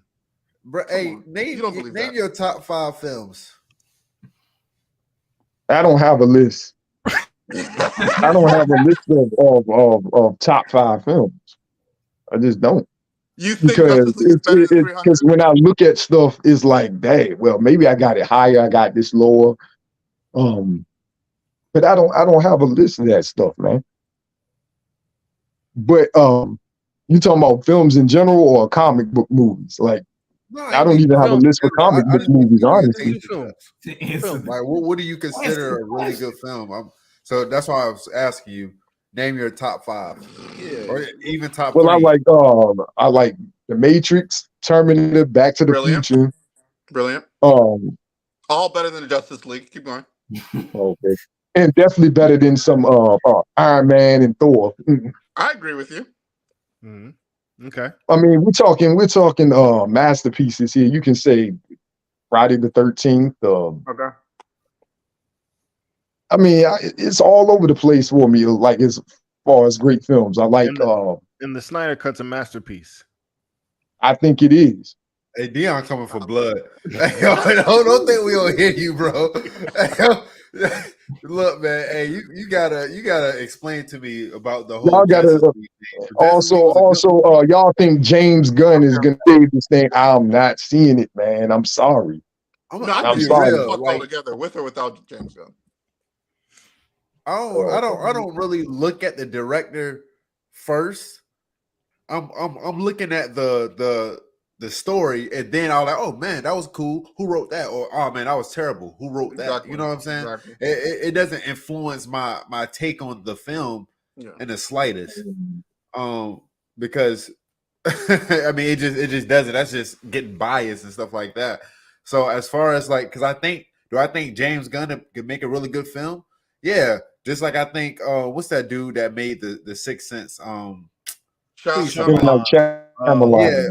Shyamalan. You know, I think he can make a really good film, but he can also make a very bad film. Avatar. Good Lord. Definition of highs and lows. Okay. We thought Split was his comeback, man. We really did. He had us fooled. They should have let him. I think that movie was tampered with too. Split? Yeah, I think that was tampered with. Wasn't that what's that production house? Blumhouse? Blumhouse. That wasn't a Blumhouse movie. That would have been earlier days. That was Shyamalan, but he fucked it up himself. But go ahead, Vonell. Go ahead, man. Continue. Yeah, so I mean that's all I'm saying. I'm just trying to figure out, because like DC isn't terrible. Marvel isn't terrible. You know, they can produce good stuff and they can produce really bad stuff. Right now, they're being on a track record of producing nothing but garbage stuff. At least with Marvel, we do have Sony. We do have Spider-Verse. So oh shit. You want to talk about that Madam Web trailer? Oh hell! Oh my god, no, man, bro! It's Your show, Wade. That's y'all show. Snap on this show. That's y'all show. Y'all trying to get me to snap on this show, bro. Y'all ain't gonna make me. Y'all saw that mess. Should look like produced by the CW. Get a whole bunch of Spider Women together, and you don't even get the ones that people fucking know. This surprises. I mean, maybe they'll say it for the movie, but that trailer was like, it looked like it was written in the early 2000s. Please, yeah. Bigger question: old dusty who looked at Dakota Johnson from 50 Shades and said, "Oh yeah, let's make her a superhero"? Who did that? That's who I want to know. Man, you know who they're going for. Why was Madam Web so popular? How did Madam Web get so popular? I think she's an interesting character, but they're making her look stupid. No, I'm about to break this down so we can get to the course of why this won't work. Oh, please, in my eyes. Okay, go. So why was Madam Web so popular? I didn't even know she was popular, bro. I thought Sony was milking the IP. It was a cartoon. Yeah, I mean, the IP is amazing. I mean, I feel like I love Madam Web actually. Same here. You know what I'm saying? Like, I don't know what she's done in the comics, to be honest with you. I know her from the 90s TV shows. She was a mentor to Peter Parker. She helped him out. She pretty much get him back in track for his life. But comic book wise, I don't know what much she's done. I'm talking about when Madam Web was really blowing up was Spider-Man the animated series. Yeah. I feel like that was her peak, right? So if they doing I don't know why they doing all this, but if they had Spider-Man 4 come out, right? And next thing you know, Spider-Man is, he does this thing, the whole movie, whatever. Finally, he's actually doing the great responsibility. With great power comes great responsibility. He's like, the whole movie is all about that and stuff like that, where it actually applies, just like, because he was left by himself to defend on his own in the last movie. So again, that runs its course. That'll be a really good film. But at the end of that film, you see Madam Web like, yo, look, we got a problem. You know what I'm saying? Like if the MCU would be back. MCU would be back. All I see is that if they were smart enough, which they're not, this would just lead into her showing up at Secret Wars. I mean, I don't think she's. I don't think they're not doing. Or I mean, no, I'm sorry, Disney, whoever. They're not doing Spider-Man characters in Marvel. Only. I know, but I'm saying if they were smart, y'all really think that movie is getting made? Honestly, Secret Wars. Yeah, is that movie even getting made? Oh, it's getting made. I think. It's getting made. Oh, Hugh Jackman already got signed. Tobey Maguire already got signed. Wesley Snipes already got. Look, they signing every. That's gonna be the Royal Rumble, like Uncle Jack said. The Royal Rumble Wesley Snipes. They need $3 billion for that movie. They're signing every fucking $3 billion to break even. That movie's not getting made. Yeah, I think they changed that what is it, the Kang thing? They're doing all of that. I don't know if that's even going to get made. So they botched that. They're scrapping King, or they're remaking King the Conqueror into something else. They're probably going to go with Doom, kill him off, and go with Doom. But we shall see. Madam Web, though.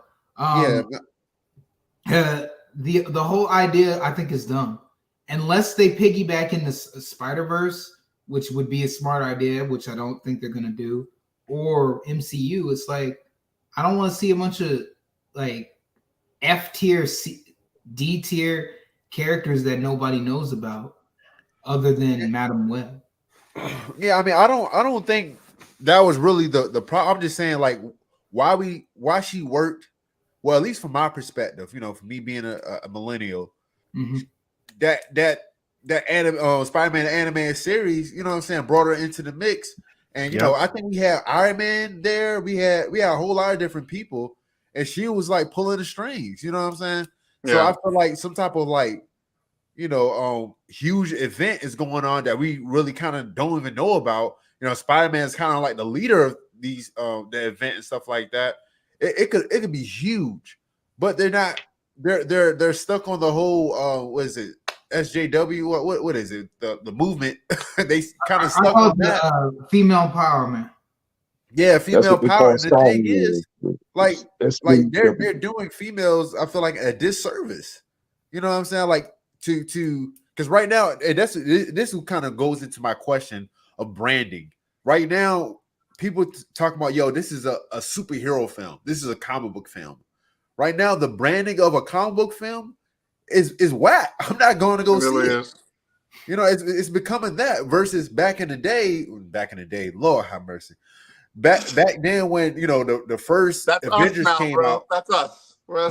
That's us now. We in the 30s.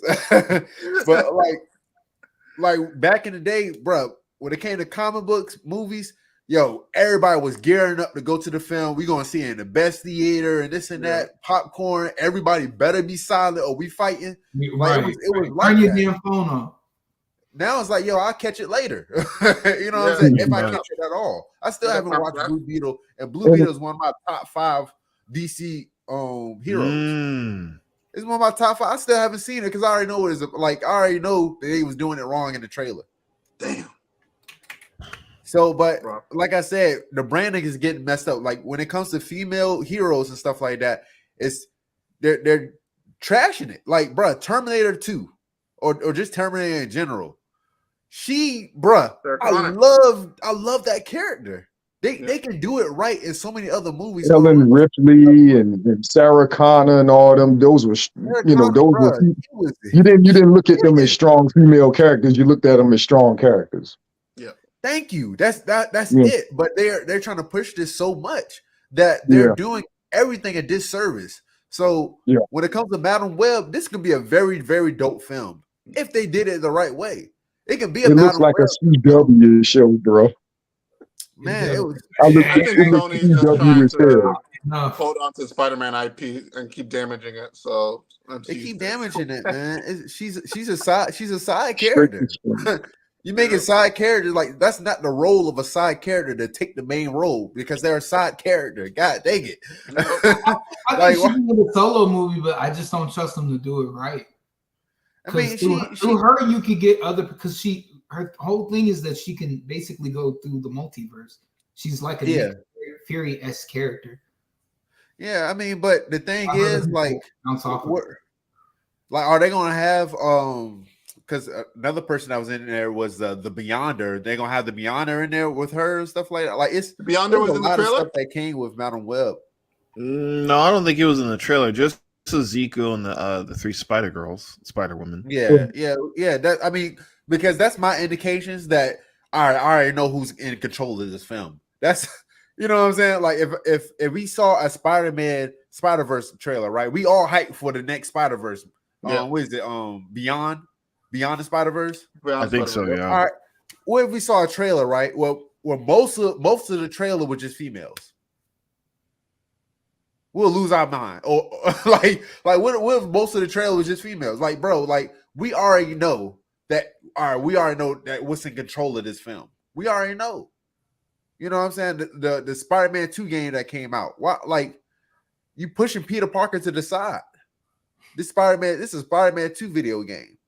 Again, I know clear indications where it's like, yo, the film is not gonna focus on story. It's just not.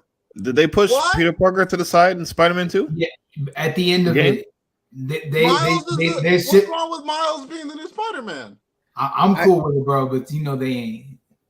What? Spoiler alert. Go ahead, Bono. What happened to Peter Parker in Spider-Man 2 at the end? Spoiler. No, I'm still having trouble playing through the game, but Peter Parker's kind of taking a back seat for real. But Vanel, okay, so this is a good question. I'm glad we're on this. If there was a way to pass to a legacy character down without it feeling like a race swap, inclusion, yada, is it not this way that it feels somewhat natural with Miles? I mean, a trilogy would be nice. A trilogy where it is completely concluded, but Peter Parker isn't. He's not. You know, we haven't seen a lot of his other villains and stuff like that. how they did it, how a perfect pass down thing, I feel like to me, and I'm pretty sure a lot of people would disagree, but how they did in the Ultimate Universe when Miles Morales was first shown, how he came there where it's just like, yo, like you didn't help Peter Parker out. You had powers too. You could have helped Peter Parker out, and he would have got, had to sacrifice himself to take out the Green Goblin. You know what I'm saying? But since you didn't do that, he was in the crowd showing, when Peter Parker was dying, he was in the crowd. Okay, so similar to the Into the Spider-Verse first movie. Well, yeah. There we go. That's perfect. That's another perfect thing. You know what I'm saying? Like, because like we didn't get any type of like, yo, this is a build up, so Peter Parker have an arc and stuff like that. No, this is the end of his career and stuff. Like, I get it. Like, but with the Spider-Man game, we just got Dr. Octopus. You know what I'm saying? We just got we just getting Venom and stuff like that. We're just getting Craven. There's a lot more other Spider-Man villains. Like, I'm like, yo, I would think that he'll have like a true trilogy before he get knocked off. And you would mind if those villains were Miles in the third game? I mean, I feel like I mean, you really don't want to keep reusing. It's ways to do it. But I would think that Miles would be for 50 years. Okay, yeah. So me and Dion had a long conversation about this thing with the Spider-Man thing. I've always felt like, and we're millennials, like you said. It from what I can see, and from this generation, Peter Parker is the old guy at the teens club. From what I've gathered, he's no longer their Spider-Man. Like Miles is their Spider-Man. Yeah, times change. That's what it feels. At least it feels like that. Like he's old. Like even Into the Spider-Verse, it was probably a good move for them to make him like this older guy compared to Miles. Miles is who they relate to. So I don't know if there's a generational divide with the passing on to Miles, because this is probably the most, and we were talking about this. This is probably the most like accepted legacy pass down I've ever seen in a superhero. Easily. Yeah, I mean that's true. I mean, especially in today's time. I say in today's time, yeah. I think nobody fucking with Captain America. Nobody wants that. They literally saying Captain America 4 without Captain America. They already know that, ain't nobody fucking with that. Ain't nobody fucking with Barry and Wally was kind of weird. They were never there at the same time. So Nubia, I know she's original, ain't but nobody she's basically with, she's Black Wonder Woman. She's Black Wonder Woman. She's Black Wonder Woman. Miles is like the one character that is like literally passed on that generation. Like that's their Spider-Man. Yeah. And so, except when somebody wants to get like, oh, he's not the first kind of thing. There's a few of that. For the most part, the young kids, even Spider-Gwen. Yeah. Even Spider-Gwen and Spider-Gwen too. Yep. Yeah. Is he really a thing? I hear people like boast him up about being resold a lot, but is he really a thing? Resold? What do you mean? Spider-Boy. Oh man, that's some comic book hype shit, bro. Okay. That just looked like some bad words in the chat. Nah, man, that's some key appearance. People trying to cash in on a moment, and then there'll be Spider Gal in 2 years from now. First appearance of Spider Gal. Where is Spider Girl? Was there Spider Gal? GAL. Spider Boy and Spider Gal. Yeah. Spider Gal. I'm listening to y'all. Please tell me she was wearing a cowboy hat. That'd be a perfect design. Oh shit! 2 years we're gonna see that. Like, what the fuck? Here's the licking their chops. Run me my money, Sony. Give me my residuals. Marvel. Or the way y'all talking, Disney licking their chops now. That's really interesting. I never thought of that. Like it's I never thought it was like definitive. Mm-hmm. This is gonna be a crazy like concept in a few years. Right. Like this is an interesting topic because a lot of people have a problem with legacy, especially in this comic book space, right? Legacy characters. Oh, I don't care about War Machine because he's a legacy character. I don't care about Falcon as Captain America because he's legacy. Everyone's complaining about we want original Black characters with their own identities and with their own mantles. So when it comes to the case of Miles, like, why did that work compared to everybody else who attempted? Why did Miles? I got you. Break through while everybody identity else politics, man. Nah, I mean, I got you on that one. What? I mean, it literally comes politics, down. Let Vaughn go first, and then we'll get to you, Justin. So it literally comes down to story. To be honest with you, it comes down to story. Like it's you can. It's not impossible to make a good passing down the torch story. You know, there's been plenty. It's not impossible. But you know, we as the audience have seen, and it's been very noticeable that that's all they lean on. So like having one story, cool, that's fine. But you got 30, or that's all you about. You know what I'm saying? Every single MCU thing is like, look, bro, I'm retiring. You know, Captain America, like the whole slate is gone. All the Avengers is gone. It's like it happens, but it's not now. It's at the point we know what they're doing. It's a ploy. It's like it's not realistic anymore. I know that's kind of a dumb word to kind of use in a comic book movie, but it's not believable. Let's say that. It doesn't feel authentic.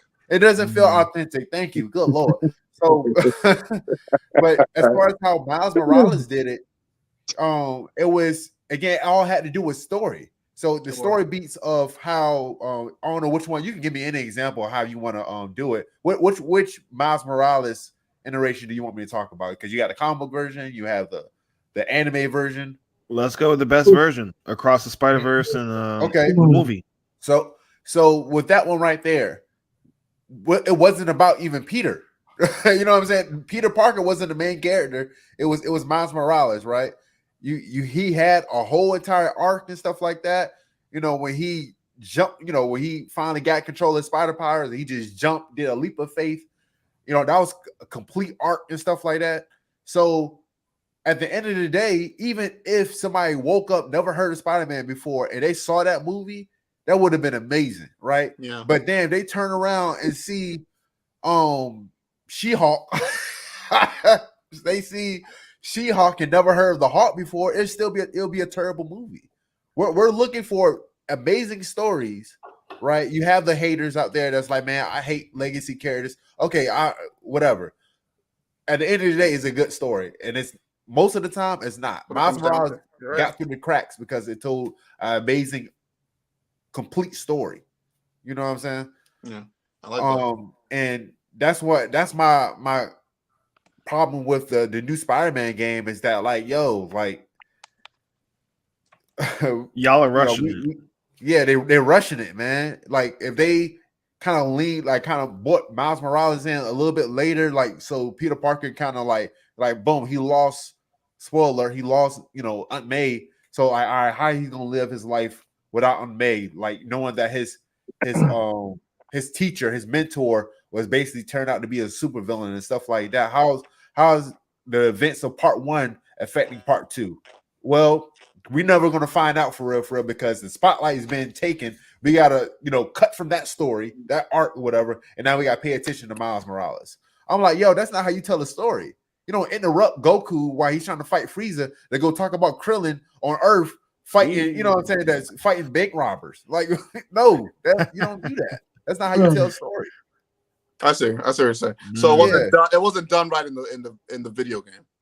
Bad pacing. Okay, bad pacing.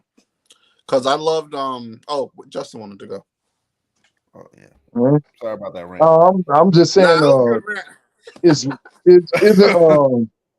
isn't Miles Morales a part of the alphabet community, the LGBT? Moving on. Next topic.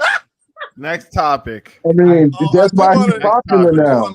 That's why he's popular now. Next topic. I love the story Into the Spider-Verse. That is it with today's crowd. That's why it is. I mean, y'all you watch Into the Spider-Verse, Justin?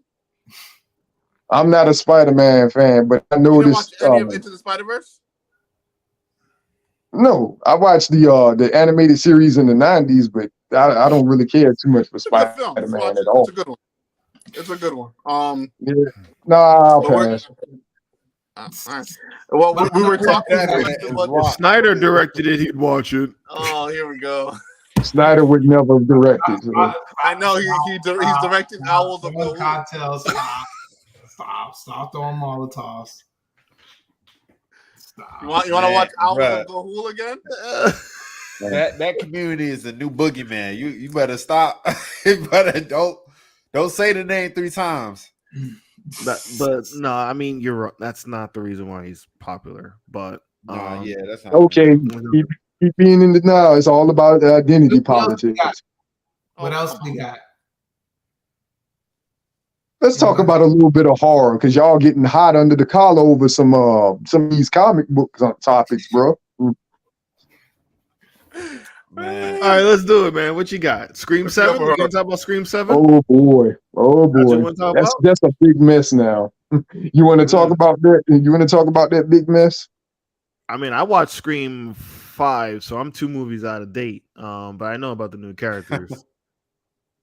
Well, you got one more to go. They haven't made Scream 7, and I hope they really don't after what happened yesterday. So all right, so explain to the audience what happened yesterday or today with Scream 7. Well, basically, the star of the franchise, Melissa Barrera, went on Instagram and expressed her feelings about, the Israel-Hamas war. And she didn't say anything hateful or anything like that. She was just anti-genocide and pro-human life.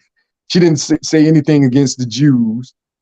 And she was more leaning towards more pro-Palestine because of that. She didn't say anything about Israel or the Jews or anything, and they fired her. Spyglass and Paramount fired her. And this morning, Jenna Ortega backed out. Melissa Barrera. Melissa Barrera. She plays Sam Carpenter. Okay. Jenna Ortega, who played her sister Tara in 5 and 6, backed out because she got scheduling conflicts. She is red hot now, but I think she was standing in solidarity of her co-star and friend. But she ain't gonna say it because her team is smart enough to say, just say you got something else because you're red hot right now. But she knows you can't make that movie without Melissa Barrera. And Melissa Barrera has grown on people since 5 and 6. I mean, her character is getting there with people, and the fandom is just upset. They're not happy at all. Damn, that's cool. That girl with the whole thing. That's cool to do that, to put it to the studio like that. I mean, it's just crazy that Hollywood is so deep in this stuff that has nothing to do with filmmaking. Crazy. Yeah, I mean, it's the PR of it. That's the branding, because they use branding as the main mechanism to sell their stuff. So it's like if you Scream is a big brand, but most sales, so it's conflict of interest, I guess. But I don't think any opinion should be able to get you fired. I'm sorry, go ahead. No, I was saying the Scream is a big brand, as you know, but they underestimate horror fans because horror fans don't care about that stuff. They just want to see people get killed and get scared and stuff. They're not like the crowd that goes to Broadway and watch a bunch of drama films and political thrillers and stuff like that, or politically induced, politically motivated films, I should say. They're not. Horror fans don't care about that stuff. They don't care if their actors are saying stuff about that unless they're just going on shows expressing hate, which they're not stupid enough to do openly. But there was nothing in her Instagram that was really damaging. She was just against genocide, and she was telling people, don't repeat history because you're doomed to repeat it if you keep making the same mistakes. And she didn't say nothing hateful in her Instagram post. So I think Spyglass overreacted. So, and they got to make this right. That's all I'm gonna say. Yes, because they're not gonna make any money if they make a Scream movie unless they get Neve Campbell back. And she already didn't return to the latest one because of pay dispute. They're gonna have to cut her the check and throw the bag at her and to save face for this franchise. The new fans of this franchise, aren't they like the under 20 crowd? No, I mean it's a mixed bag. I mean, you still got fans like me that said, okay, they revived it a bit, and But nah, Scream fans have been around since the 90s. So it's the millennials and I the feel Gen like Xers. the slasher people are like all college kids now. Well, I thought Jenny Ortega brought in the audience from her Yeah, hit she show. brought in this. The I mean, young yeah, ones. she brought in the newer audience, but it's a mixed bag, man. It's a mixed bag. But Barrera, they're like the same age, right? Barrera, whatever. Melissa No, Barrera. Melissa Barrera's in her 30s now. She's in her 30s. Jenna Ortega is what, 20? 21? Okay. Okay. That's interesting. Interesting. So looks like they're either gonna apologize, cough up the money, pay the actors, and do Scream 7, which I heard Scream 6 did pretty well. I heard the franchise it's is the not highest gonna grossing of the franchise. right. The franchise is gonna come up, or they're gonna say fuck it, we're gonna reboot it and start at number 1 with new talent. Essentially, that would be their best bet, but I wouldn't do it like right now because the fans right now are just pissed. They're not happy. mm-hmm. Yeah, because that young crowd, I don't think Neve Campbell's gonna do it for him.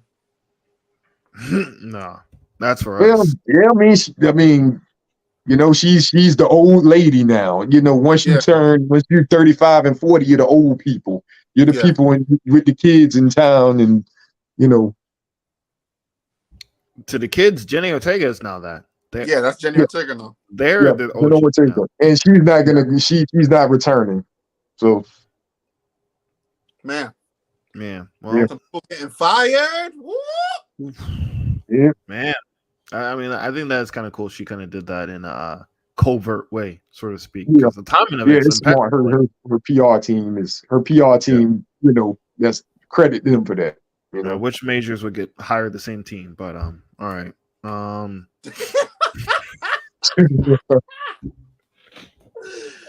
Oh, with the shade sliding, that was beautiful. That was beautiful right there. That was slick. That was slick as hell. No, I really do wish you would hire the same team, but That's the black man. Come on. Yeah, jeez, man. I don't know what we doing. He needs all the help he can get though. Real talk. He needs to leave the country. He's done here. It ain't that bad. He's done here. Serious? I mean, if Disney's not touching him, no one's touching him. I don't think he's done. I think he's limited now. Severe. Yeah, he's limited in fits now. Yeah, I agree there. I mean, we're gonna go there. I mean, they're out for blood, essentially. If he did do it, his career is over. If he didn't do it, is at the point now where he's got so much stink on him that no one's gonna want to touch him. Except making good. Either way, that's enough for me. Because he had an upcoming film coming up about a bodybuilder, him being a bodybuilder or something like that, and then they just put that on the back burner. They haven't shelved it or nothing, but they put that on the back burner for the time. He was on his way. He was on his way, bro. He was going to get Oscar for that.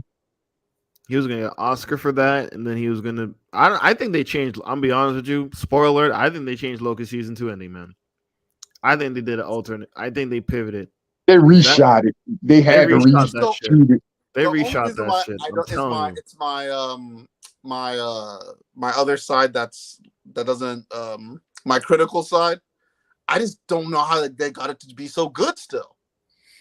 That's the part that I'm like, this is good. Like for it to be that ending to be that good, what did they have before?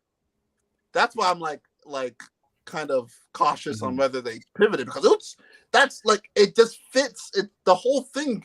There's a whole through line that fits. Right. I think they teased Kane. Man. I haven't seen it yet. Oh, okay. I'm sorry. I mean, look, if y'all really want to talk about it, I can hop off and hop back in. But if it was really that good, I thought Disney was just off on the deep end. But if they making some dope stuff, I'll watch it. so it was. No, it's good. It was good. It's hella good. Highly recommend. It's the last quality thing they got going on right now in Marvel is Loki. So wow, when you watch that ending, you'll be like, okay, yeah, I can kind of see where you guys are going with it. I mean, that's all. Okay. That's all I'll see with the context of that. All right. That's all I'll say with that. About to send me a personal message. Hey, bro, look, you need to. Don't you ever come on here unprepared Shit. What else we got? Is it any of y'all Ghostbusters fans? Did y'all see the new trailer for Ghostbusters? I saw. I'll be honest real quick. I like the idea. You're not fucking with it.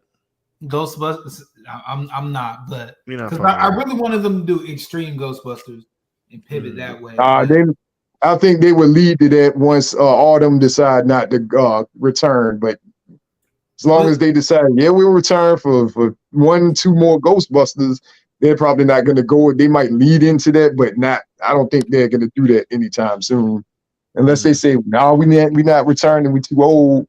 You know.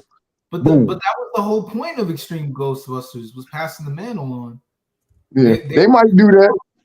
They might lead into that. You know, the Reitman family, Jason, and of course his father who passed away. They seem to understand, man. So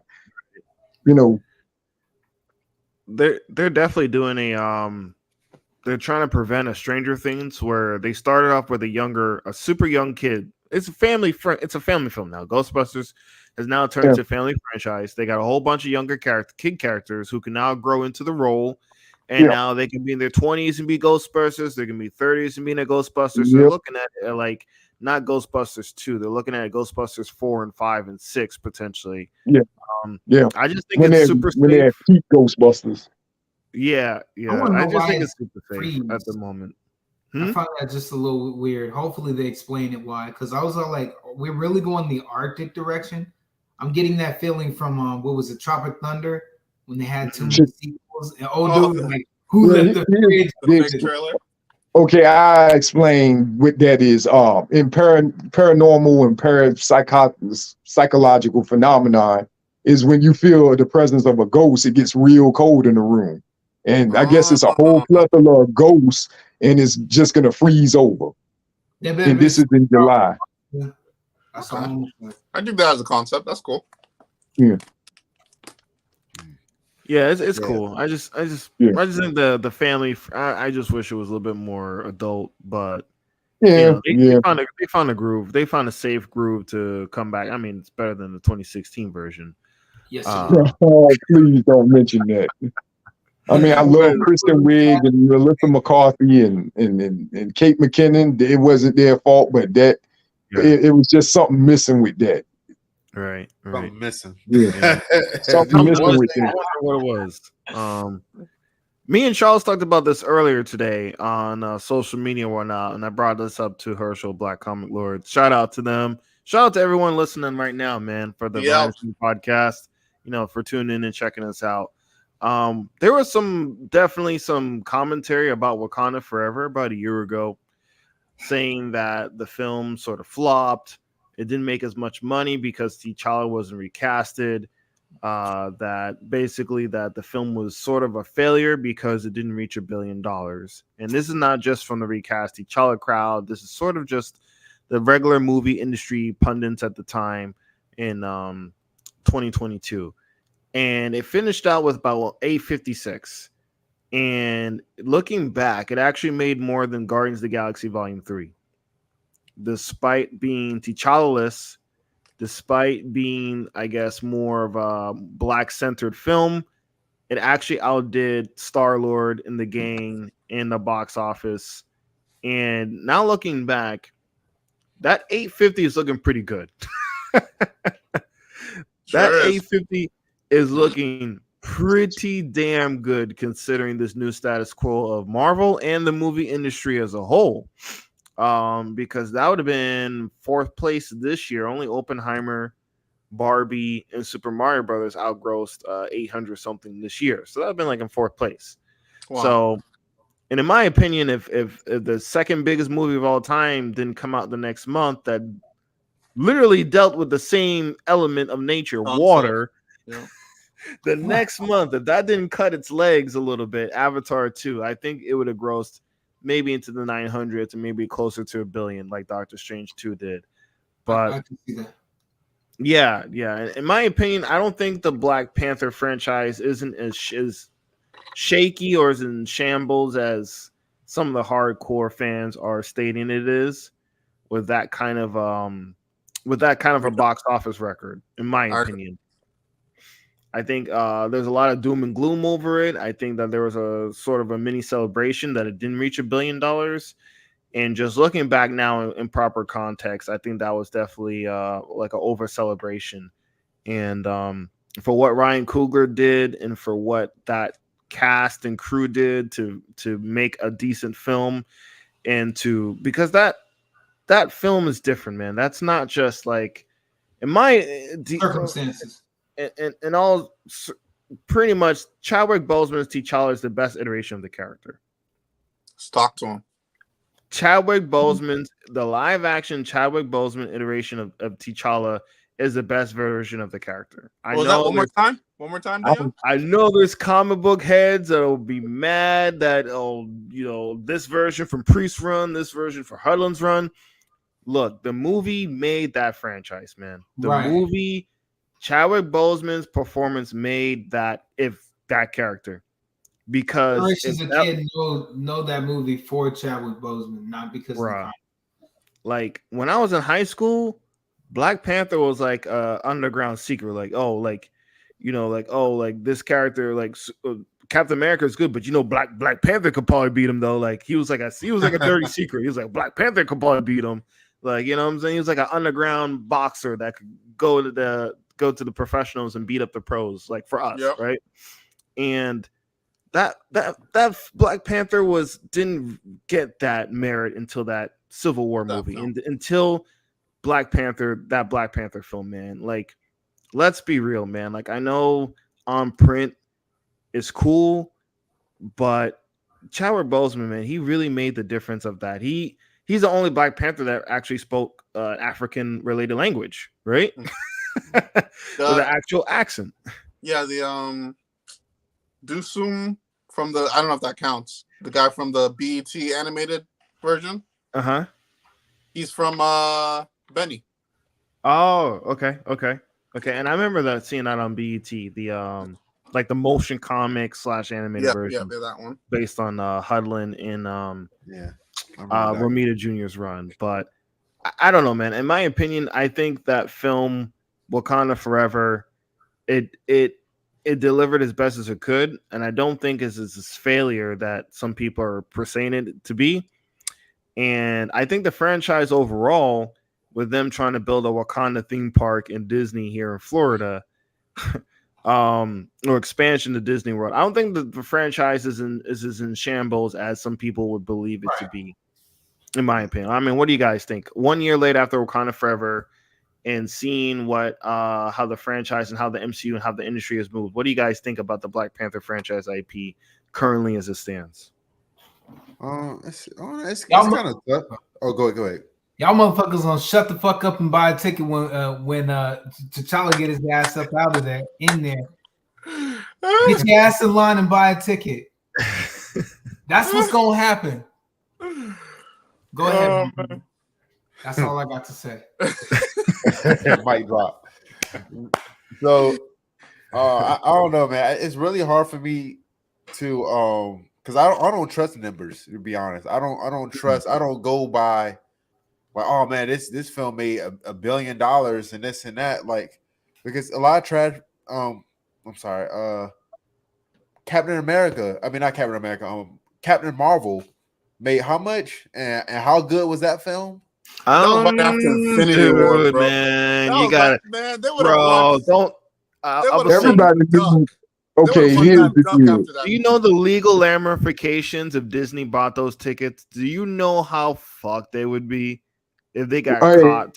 There was a story. He's not saying that. There was a story. He doesn't trust people watching it.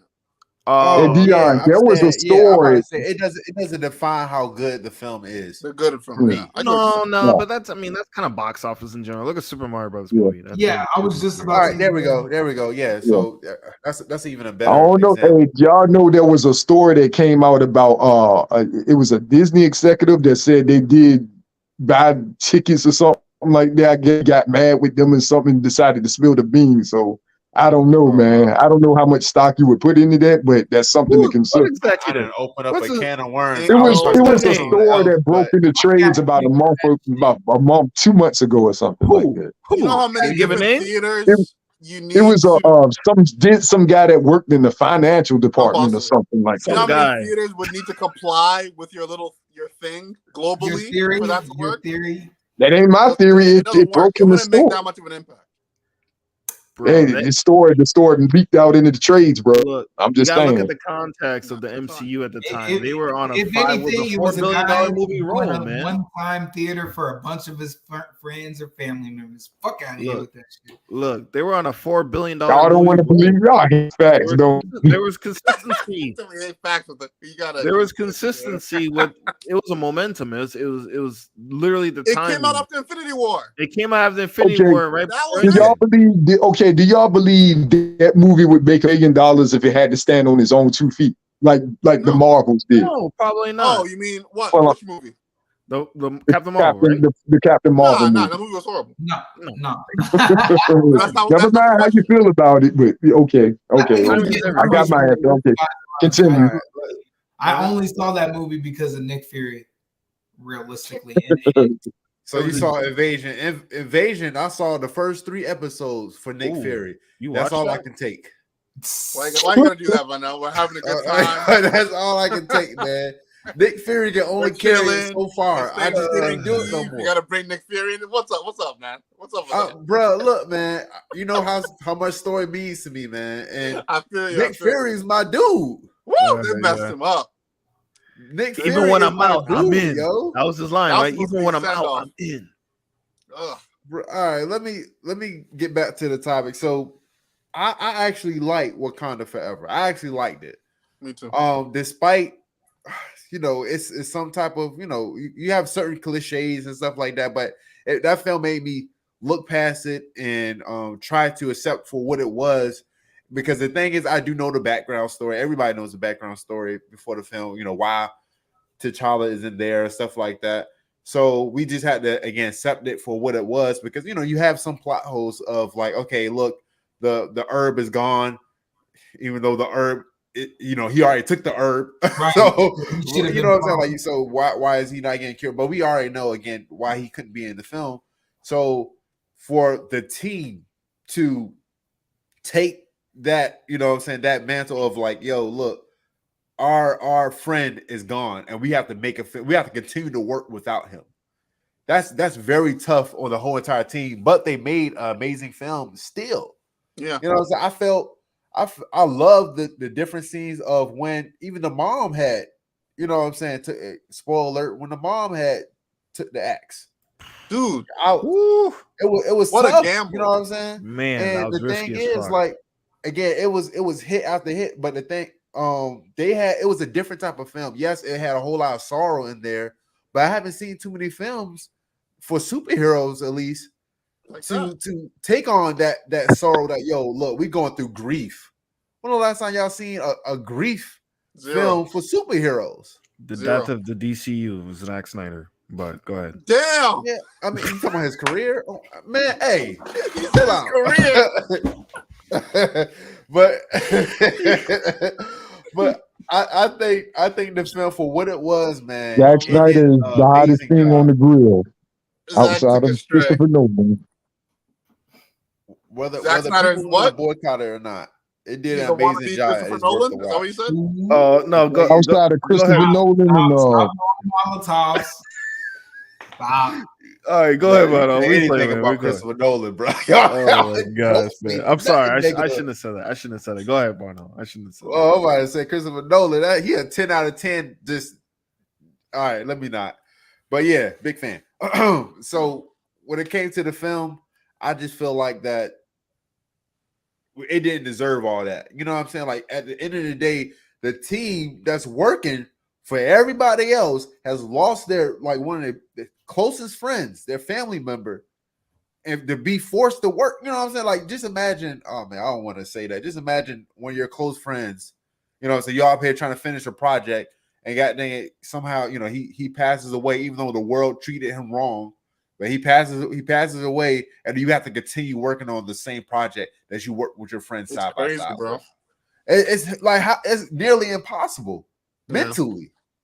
But we didn't even consider all that. We're just talking about like man, where's the black role at? You know what I'm saying? The black male role. Like, bro, like I get it, man.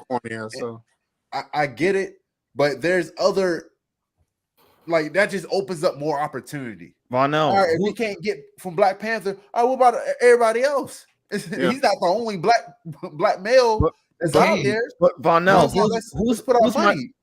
who's my black son gonna look up to if T'Challa's not there? Blue Marvel. You, who's my black son gonna look up to? T'Challa's not there. And you know, whoever that secret agent is, that white guy, whoever that secret agent was, that's who they're gonna have him looking up to. Oh my God, stop it! I'm just trolling. We were listening to some podcasts talking about this, and they were talking about how like any other person that needs to work, get back to work, kind of thing. And I was like, damn, man, like why are you so angry at this like what they did with this decision? Movie? Yeah. Shut up. I love the movie. Like what he did with it, and even the gamble that often homegirl. The only thing like creator wise, the kid, and then I think the using of the queen mother, of course. I feel like he didn't take advantage of it because, boy, if he hadn't revealed that, like early and like the whole time, like I would have used like maybe Shuri going through like the whole stage with like the funeral thing, but the whole time it's the mother's funeral and it's not to like you think it's T'Challa's because we know that he passed away. Yeah, but the whole time it's the mother's, and then that would have, boy, I was like, damn, if they would have done that, that would have been like a Oscar-worthy film. That's the only thing I feel like wasn't used properly for something that's such a big moment that they could have teased that whole funeral, everything in the beginning wasn't for T'Challa, that it was for the mom, and it was just a time skip. Woo! That would have been tough. I'm not gonna lie. That would have been tough. That would have had me crying, bro, because that was the only thing I felt like was could have been used better. But yeah, man, they tried, man. What do y'all want? What do y'all want? Like I can't even imagine a better film than what they. How much did they fight for that first film to be made the way it was? Right. How much did they have to fight the studio to get that Nakia, like get those dark skinned people in there? Come on, they must have fought tooth and nail.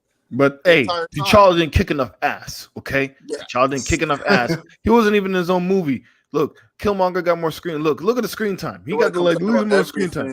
T'Challa should have been smarter. He should have been faster. He should have been stronger. There shouldn't even been no conflict. He's just kicked everybody's ass. The movie should have ended first 10 minutes of the movie. That's it. But everyone was happy, man. So, they did their thing. Everyone was happy but Zack Snyder, because obviously. Zack Snyder gonna send you a letter. Oh, man. He wrote that by hand. I guess we're not getting press tickets to Rebel Moon. Right. We're not getting press tickets to Rebel Moon. We're not allowed to go to his Christmas party. Where he's Rebel Moon. Oh man, I guess I can't watch Rebel Moon on Netflix. I guess not. I guess we got banned from the next Snyder Con. Hey, it's not loading up for me on my Netflix account, bruh. Look, it says here in my notes. You get permanent by Zack Snyder. Did Christopher Nolan back Rebel Moon? No. Did he back Rebel Moon? No. Christopher Nolan's not even that Netflix, dude. He knows that information, y'all. That was a shot. He knows the answer to that. I'm calling him out. I'm not accepting that. I guess y'all getting all worked up over a Black Panther movie that shouldn't have never been made in the first place after this. Here we go. He's one of those. Go ahead, man. Go ahead. Tell you the truth. Go ahead. Man. Here's the deal. Okay, your star passes away. Ain't no way in the world you think that movie was going to equal the success of the first. Oh my God. No way in the world. And the thing is, you want to know what make this movie? This movie was a decent movie, but it wasn't as good as y'all saying it is. We don't see the Black Panther character to the last 6 minutes of the movie. He Okay, got it's not about Black 45 Panther. minutes of screen time, and we just sitting around, you know. It's, And The movie it's literally is not about Black Panther, like at all. Shuri with the Black Panther suit. That's what they should have named it. It wasn't no Wakanda forever. The Black Panther suit. The movie And wasn't about you Black know Panther. what? I don't usually always agree with Dr. Umar Johnson, but he's right. Oh, We're Lord. not even the own hero in our own damn movie. How is she We go not to the see hero people in the that look movie? She like became us. Black And Panther. the super agent guy was the hero of that movie. what? The Egypt guy. Everett Ross was a hero of Wakanda Forever. Yeah, go look at it. What's the name of the dude what's the name of the dude that the agent that they befriended? Everett Ross? Everett Ross, yes. He had So 3 that scenes. his name is Everett Ross. The Martin, Yes. in his name, Martin, the actor's name is Martin something. Martin Freeman, yeah. Martin Freeman, okay. How is he the hero of the How's movie? he the hero? He had like 3, destroyed, maybe 4 scenes. in the first movie, he destroyed He destroyed one ship. gave he him destroyed the main ship, right? He destroyed one ship. It ain't no main ship. It was one ship. He was chasing one ship that was I've heard this so many And that was times. the ship that was opening their defenses or something like that. He destroyed one ship. That's it. that was leaving the country. That's it. He was stopping it from leaving the country. It Maybe wasn't one a country ship. would have died. Maybe It Florida. wasn't anything major. That should have been Black Panther's job. How? It He's might have fighting been Florida. he's fighting the general of the opposition, Killmonger. Yeah, How they would could have he- saved how that would for he- later. They could have let him say that and then go get killed. Brother, stop. They literally gave him the My God. smallest thing to do in the film, and we're still unhappy. What's this? Ninja Turtle? What is this? What's Who's the song? this? Is that Ninja Turtles? Somebody's Sounds like 80s, something Ninja Turtles, something. So why shouldn't Wakanda Forever been made, Justin? I'm actually interested in hearing that. Why shouldn't Wakanda Forever been made? I mean, your main star passes away. Your main star passes away, and Mm-hmm. I mean, it seemed like all the air just left when Chadwick Boseman passed away. You know, it seemed like all the air left Hollywood, and definitely the MCU. Yeah, I guess. Definitely his presence. His presence was definitely felt. You know, he had very solid, honorable roles. It wasn't just like he literally presented himself as a king, like royalty for every role he took. He didn't take bad roles. He was very honorable, and he took the most positive roles he can get and made it work. It wasn't just. I mean, I know people know him for Black Panther, but he literally treated his career like that. Man, 42. 42, and then Jackie. 42 was incredible. Thurgood Marshall. He was good as James Brown as well. Yeah, he was great, James Brown. Yeah. I mean, I don't know. To say a film should be made, you know, I need a better answer. So I'm gonna have to wait. I don't know, man. I don't agree too much with that. Only because maybe because I'm just always biased towards storytelling. You know, if they have a, I think it was very honorable for what Disney did. Like you can look at it in a negative light, you can look at it in a positive light. Outside of the actual film that was made, because again, I still think that the film was really good. But on the outside of that, you know, you have the whole concept of, hey, look, Disney is just trying to get a female character. You know what I'm saying? Disney is not even trying to replace the black man, but replace all these other characters. I take it on the other hand, where it's like, okay, you did very honorable by literally honoring him in the film. Amazing. You know, like you, for this man, you know what I'm saying, that not the other stars didn't get that. Nah. You know what I'm saying? How many other stars got that? They got But they replaced. did it for him. The whole he literally changed the second movie by it being about grief. Yeah. You know what I'm saying? Like, yo, look, if you Heavy want concept. a more authentic movie, well, this is how I feel. I feel grief for what happened. Yeah. So, bruh, like I feel like claps to the stars, the studios, everything. Like, yeah, Disney has been stabbing us for I don't know how many films, but for this film right here, I don't feel like it was a stab. Yeah, I just don't. So I'm on that side of the fence. And don't you all worry, T'Chaka's coming. T'Chaka about to be all up and down. He's gonna be in the What If series. He's gonna be in the video games. Don't worry. Yeah, it's we got Blue Marvel. If you want to see another character, they ain't giving Kevin Greville no money, bro. Kevin Greavy. They're not gonna pay him that, man. I hope they would, but I'm throwing out hints, bro. They're not gonna give him money. Did you see the Marvels? Ronald, did you see the Marvels? No, man. You already know I'm not about it. You gotta see Tiana Perry. You gotta see. Well, we got is it good Charles? enough? We got a little $20 on. Charles, we got to chill on that a little bit, man. It was a good show. Charles, we got to chill. It was a good movie. It was a good show. Look, we got to be real, man. We got to be real about Monica Rambeau's character in the MCU. Okay, right. The only reason why we care is because of Tiana Paris. That's true. The character itself, her personality, her backstory, her back. Her back, right? all that shit pertaining to a character, we don't give a flying fuck, man. That's why everyone's capping for this film on our side is because of Tiana Paris. Look, every black person saying go see this because of Tiana the character Paris. Is bad, but the actress looks good. That's not her fault. So it's good in every frame. Just bad execution. But let's be honest, we don't care about the character. We just care about the actors playing the character. Less. Mm-hmm. What are y'all gonna rate the film? If y'all rate it more than a 7, I'll go see it. It's not a 7, bro. I mean, so she's going on your permanent record. It's probably a size 7, size 8. Spandex don't lie. She's probably around there. She's probably, I'm not. Nah, man. Wait for that. Don't go see this. I'm not seeing the film, bro. I mean, the film was like a 6, but she's a 9. So if you like, if you do the difference, it's about an 8. It's about an 8 or 7. 7.5. Yeah, 8.5.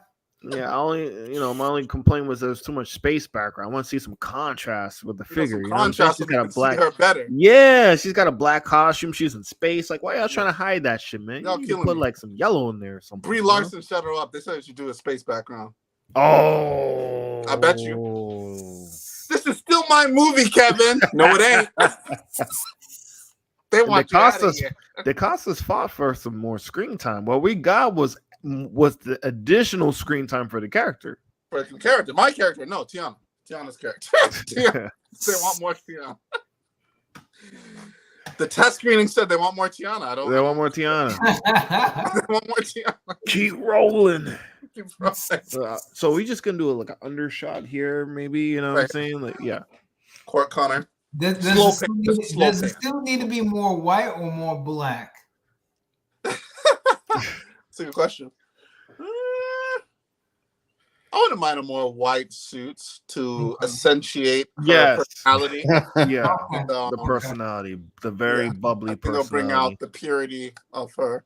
Bro, they didn't even give her a fucking superhero name. That's how much they thought. Captain Rambo. What kind of name is that, bro? Yeah. That's weird. Yeah. That literally. But I'm watching anything with Tiana Paris. I'm gonna be honest with you. Yeah. I'm keeping a butt. Okay.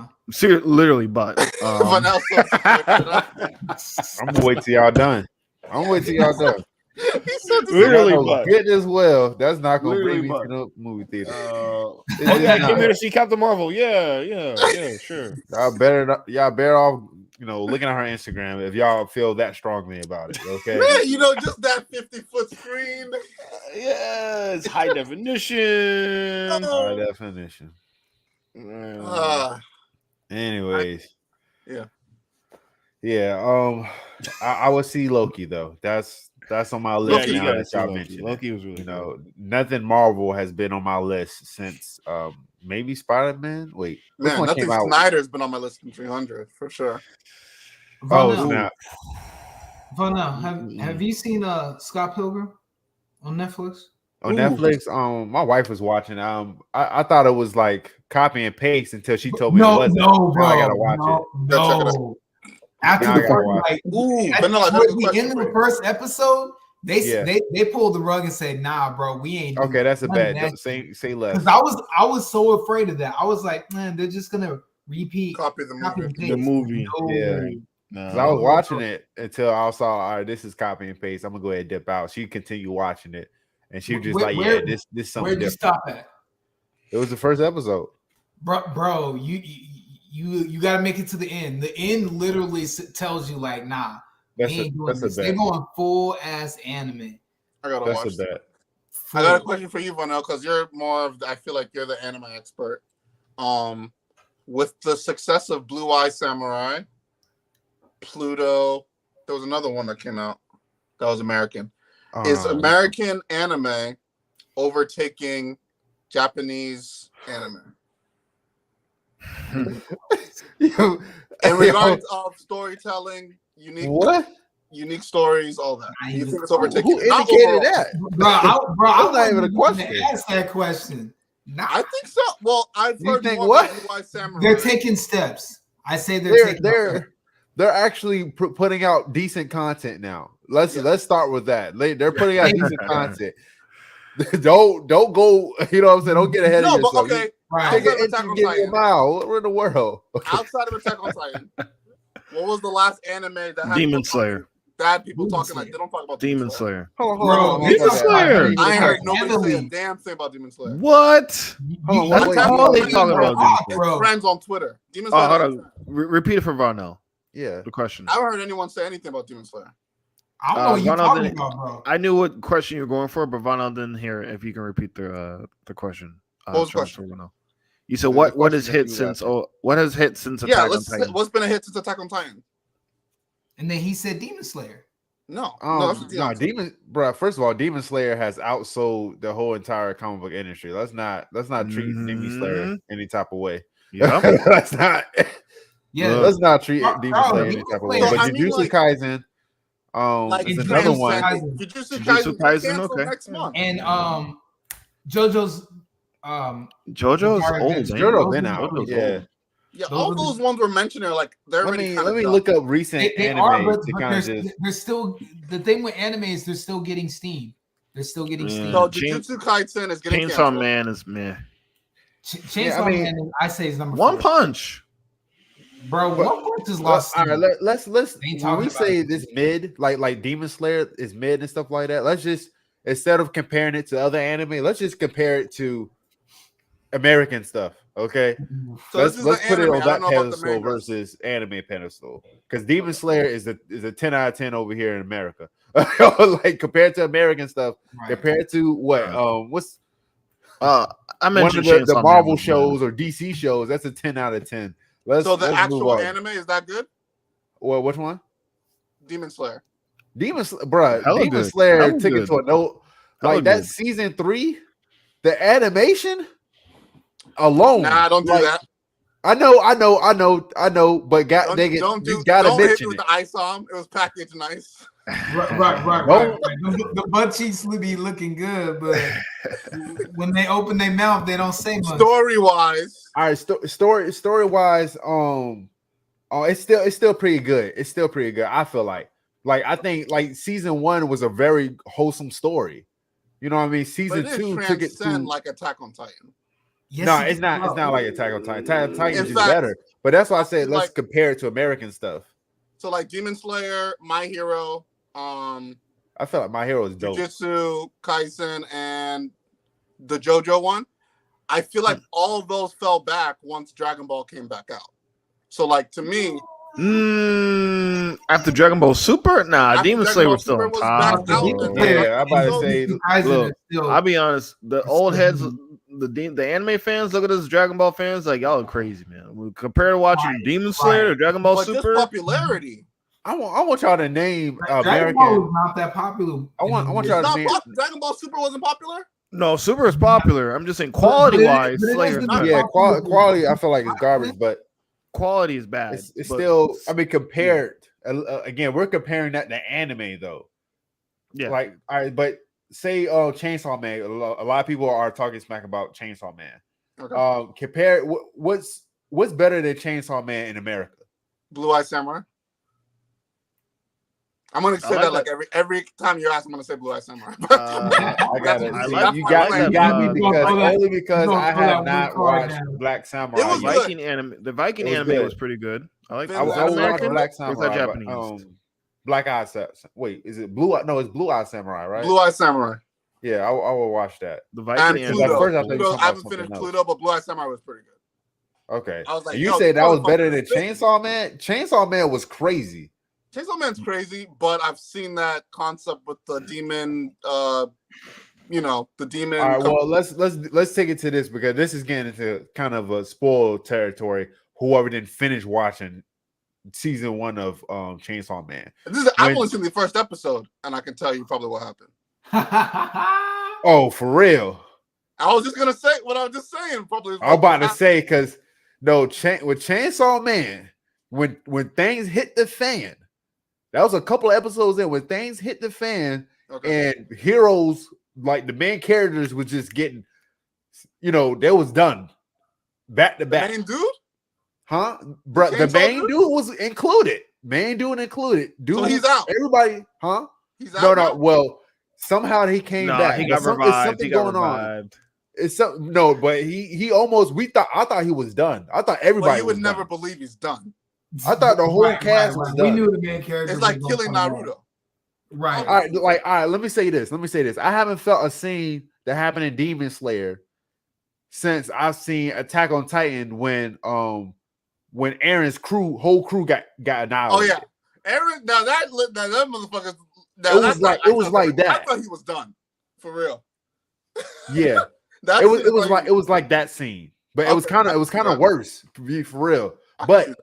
But the plot twist on Attack on Titan was executed a lot better. Yeah. But again, the initial scene when everybody was getting got in Attack on Titan was the same thing what happened in Chainsaw Man, and it was executed very well. Okay. Okay. Because again, main cast was getting cut off left and right. Okay. But we're still trying to understand the world and what's going on with the guy with the chainsaw. But again, I feel like ain't nobody beating that as far as in America. But you said Blue Eye again. I can't say I can't debate with you until I see. So yeah, just because of the nature of it, it's samurai. It's not supers. That alone is going to ground it more for you. So you're always going to feel more stakes with people without powers. Okay, I mean I don't mind no powers at all. I love Kukuro's basketball.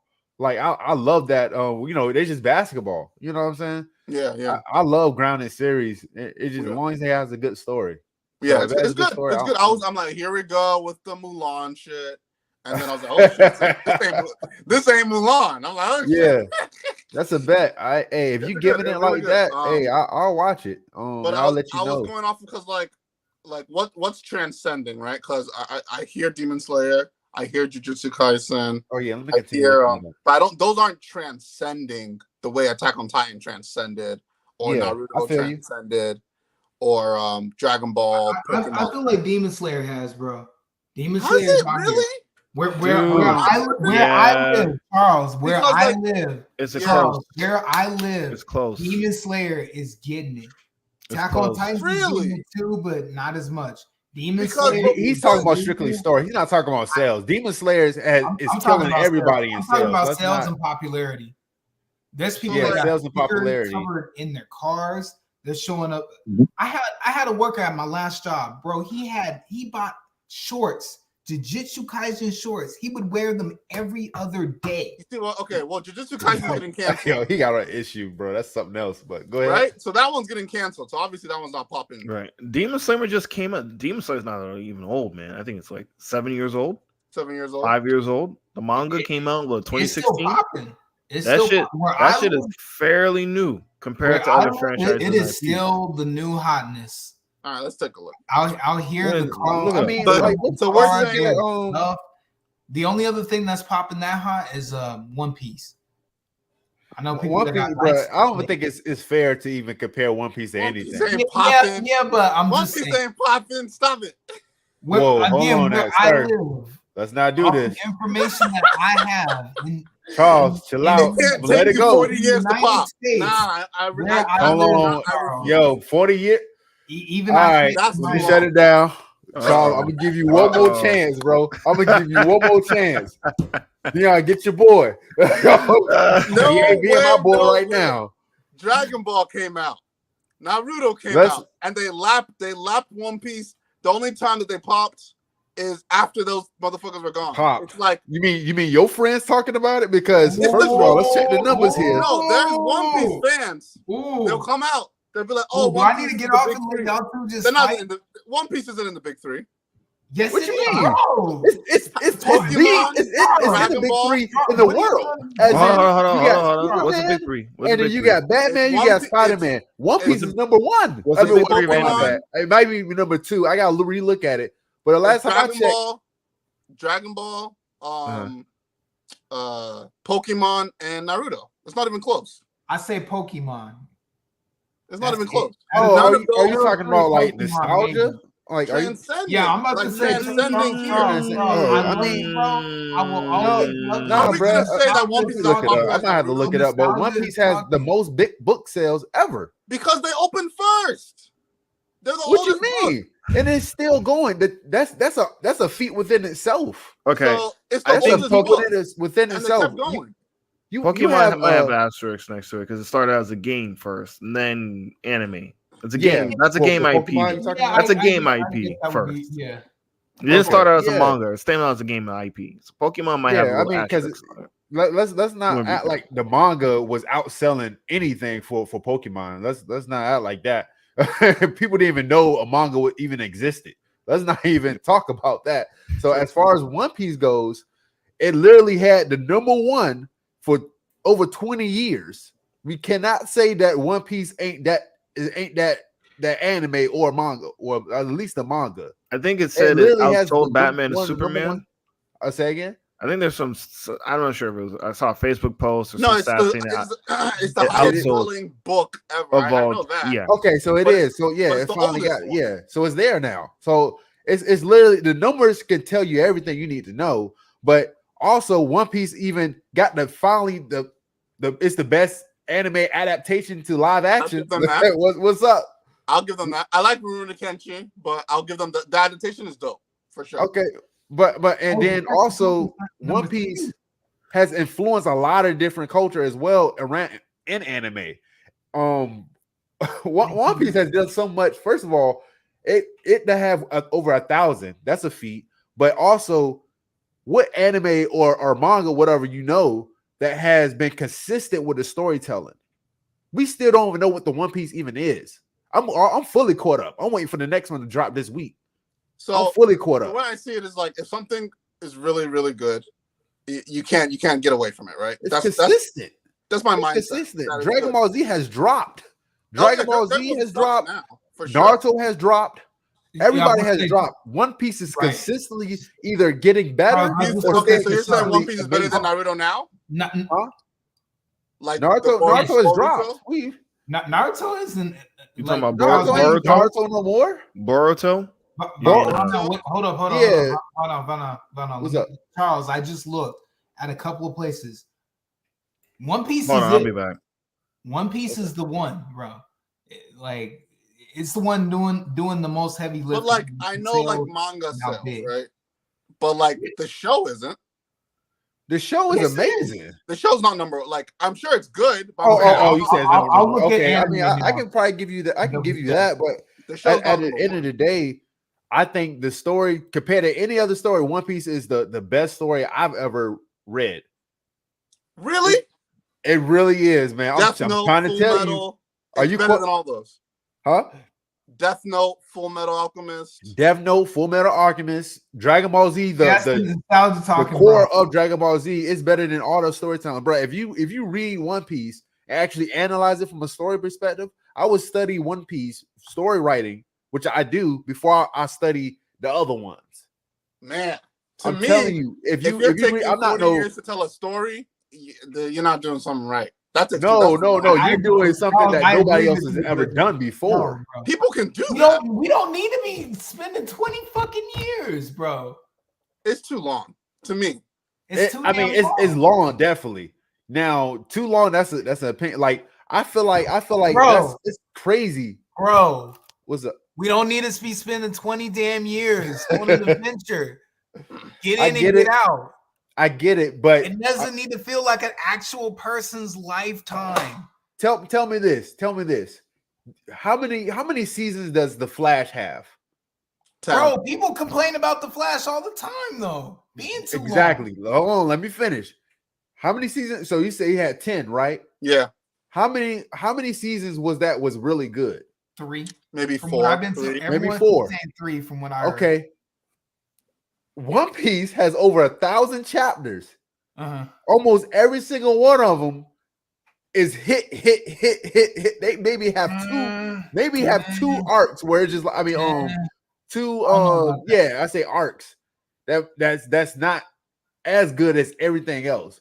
But every single Wano hitting. Marine 4 hitting. You just said this thing is better than Full Metal, Death Note.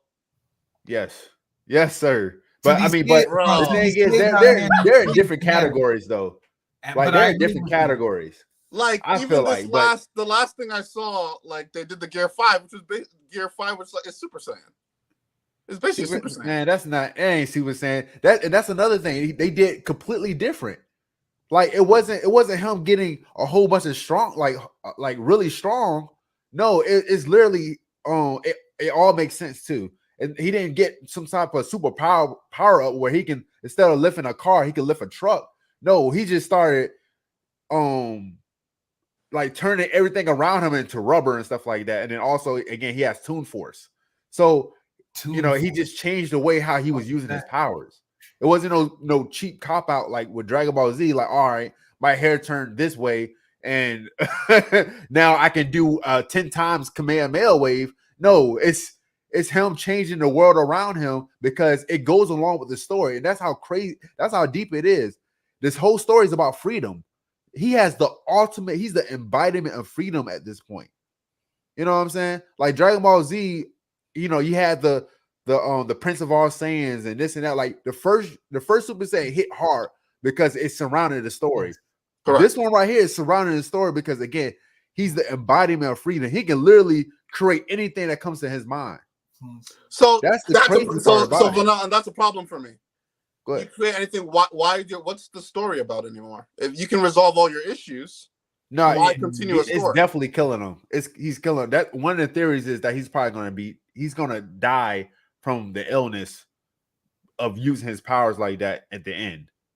That's one of the theories because he already lost like half of his lifespan already. Even Gear 2 is killing him, but he's like he found a way to slow it down. So now he's using Gear 5. Most likely, that's really killing him. Like literally, when he comes from Gear 5, he looks like an old man until he's able to revert himself back to rejuvenate. These high tier concepts aren't as great as they make this ship to be. That's all I have to say. But first of all, the thing of what's going on in One Piece, you have these different forces that's coming from different, like you have absolute justice, right? Again, it's about freedom. You have absolute justice, which is the Marines and stuff like that. And then you have the freedom of pirates. Okay, what if freedom is too much freedom? So then you have Blackbeard, and his powers of them just doing whatever they want to do, right? And then you also have the dragons, the people that's overseeing everybody that feels like they've been born different than everybody else, so they're above everybody else. So you also have that freedom. You know what I'm saying? Yeah, you think this is better than Berserk? Way better than Berserk. Come on now. Yo, Vonell. Yo. I'm hopping on, baby. Come on, bro. On, baby. Yo, I got baby. Like the whole collection. I'm getting in there. Good luck, bro. Good luck. Sell us on One Piece right now. Nah. Who? You ain't gonna sell me on One Piece. It's all good, man. It's one of those wagons, bro. Like you look at Dragon Ball Z. Dragon Ball Z got a lot of chapters, but people love it. You know what I'm saying? But the thing is, I gave up on Dragon Ball Z a long time ago. Was top tier writing to me. What's up? What's up? Up to the Cell Saga, Yeah, Dragon Ball Z was top tier. yeah, it definitely was, no doubt. Boo Saga, it was still good, but it wasn't. That was great. like a wall. So went down for sure. Yeah, it went down. Yeah. Okay. All right, I think we reach an end point here for for the stream. Yeah, We're man. at 3 hours. No, not 3 hours. 3 hours. And D Smith had some stuff he want to talk about offline. So Yes, he didn't put his secrets out there. So yes, I appreciate everyone listening for the podcast. This is Wednesday Night Warriors Thanksgiving Throwdown 2023. D Smith, Delta Dogs, Von L, Millennial Comics, O Kingdom Come, Pan African Phantom, Justimus Prime, Snyder Army Justimus standing Prime been strong. Yeah, he been asleep. He probably watching Batman vs Superman Extended Cut right now. Yo, that man That's what I Dion put on coming to go for to throats, boy. Right. But anyway, this is Behind the Scene podcast. Appreciate you guys checking in. Have Make a sure good y'all night, cop that Snyder's Greatest Hits. Yes. There's like 2 movies on there. Happy Thanksgiving, y'all. Peace. Safe travels.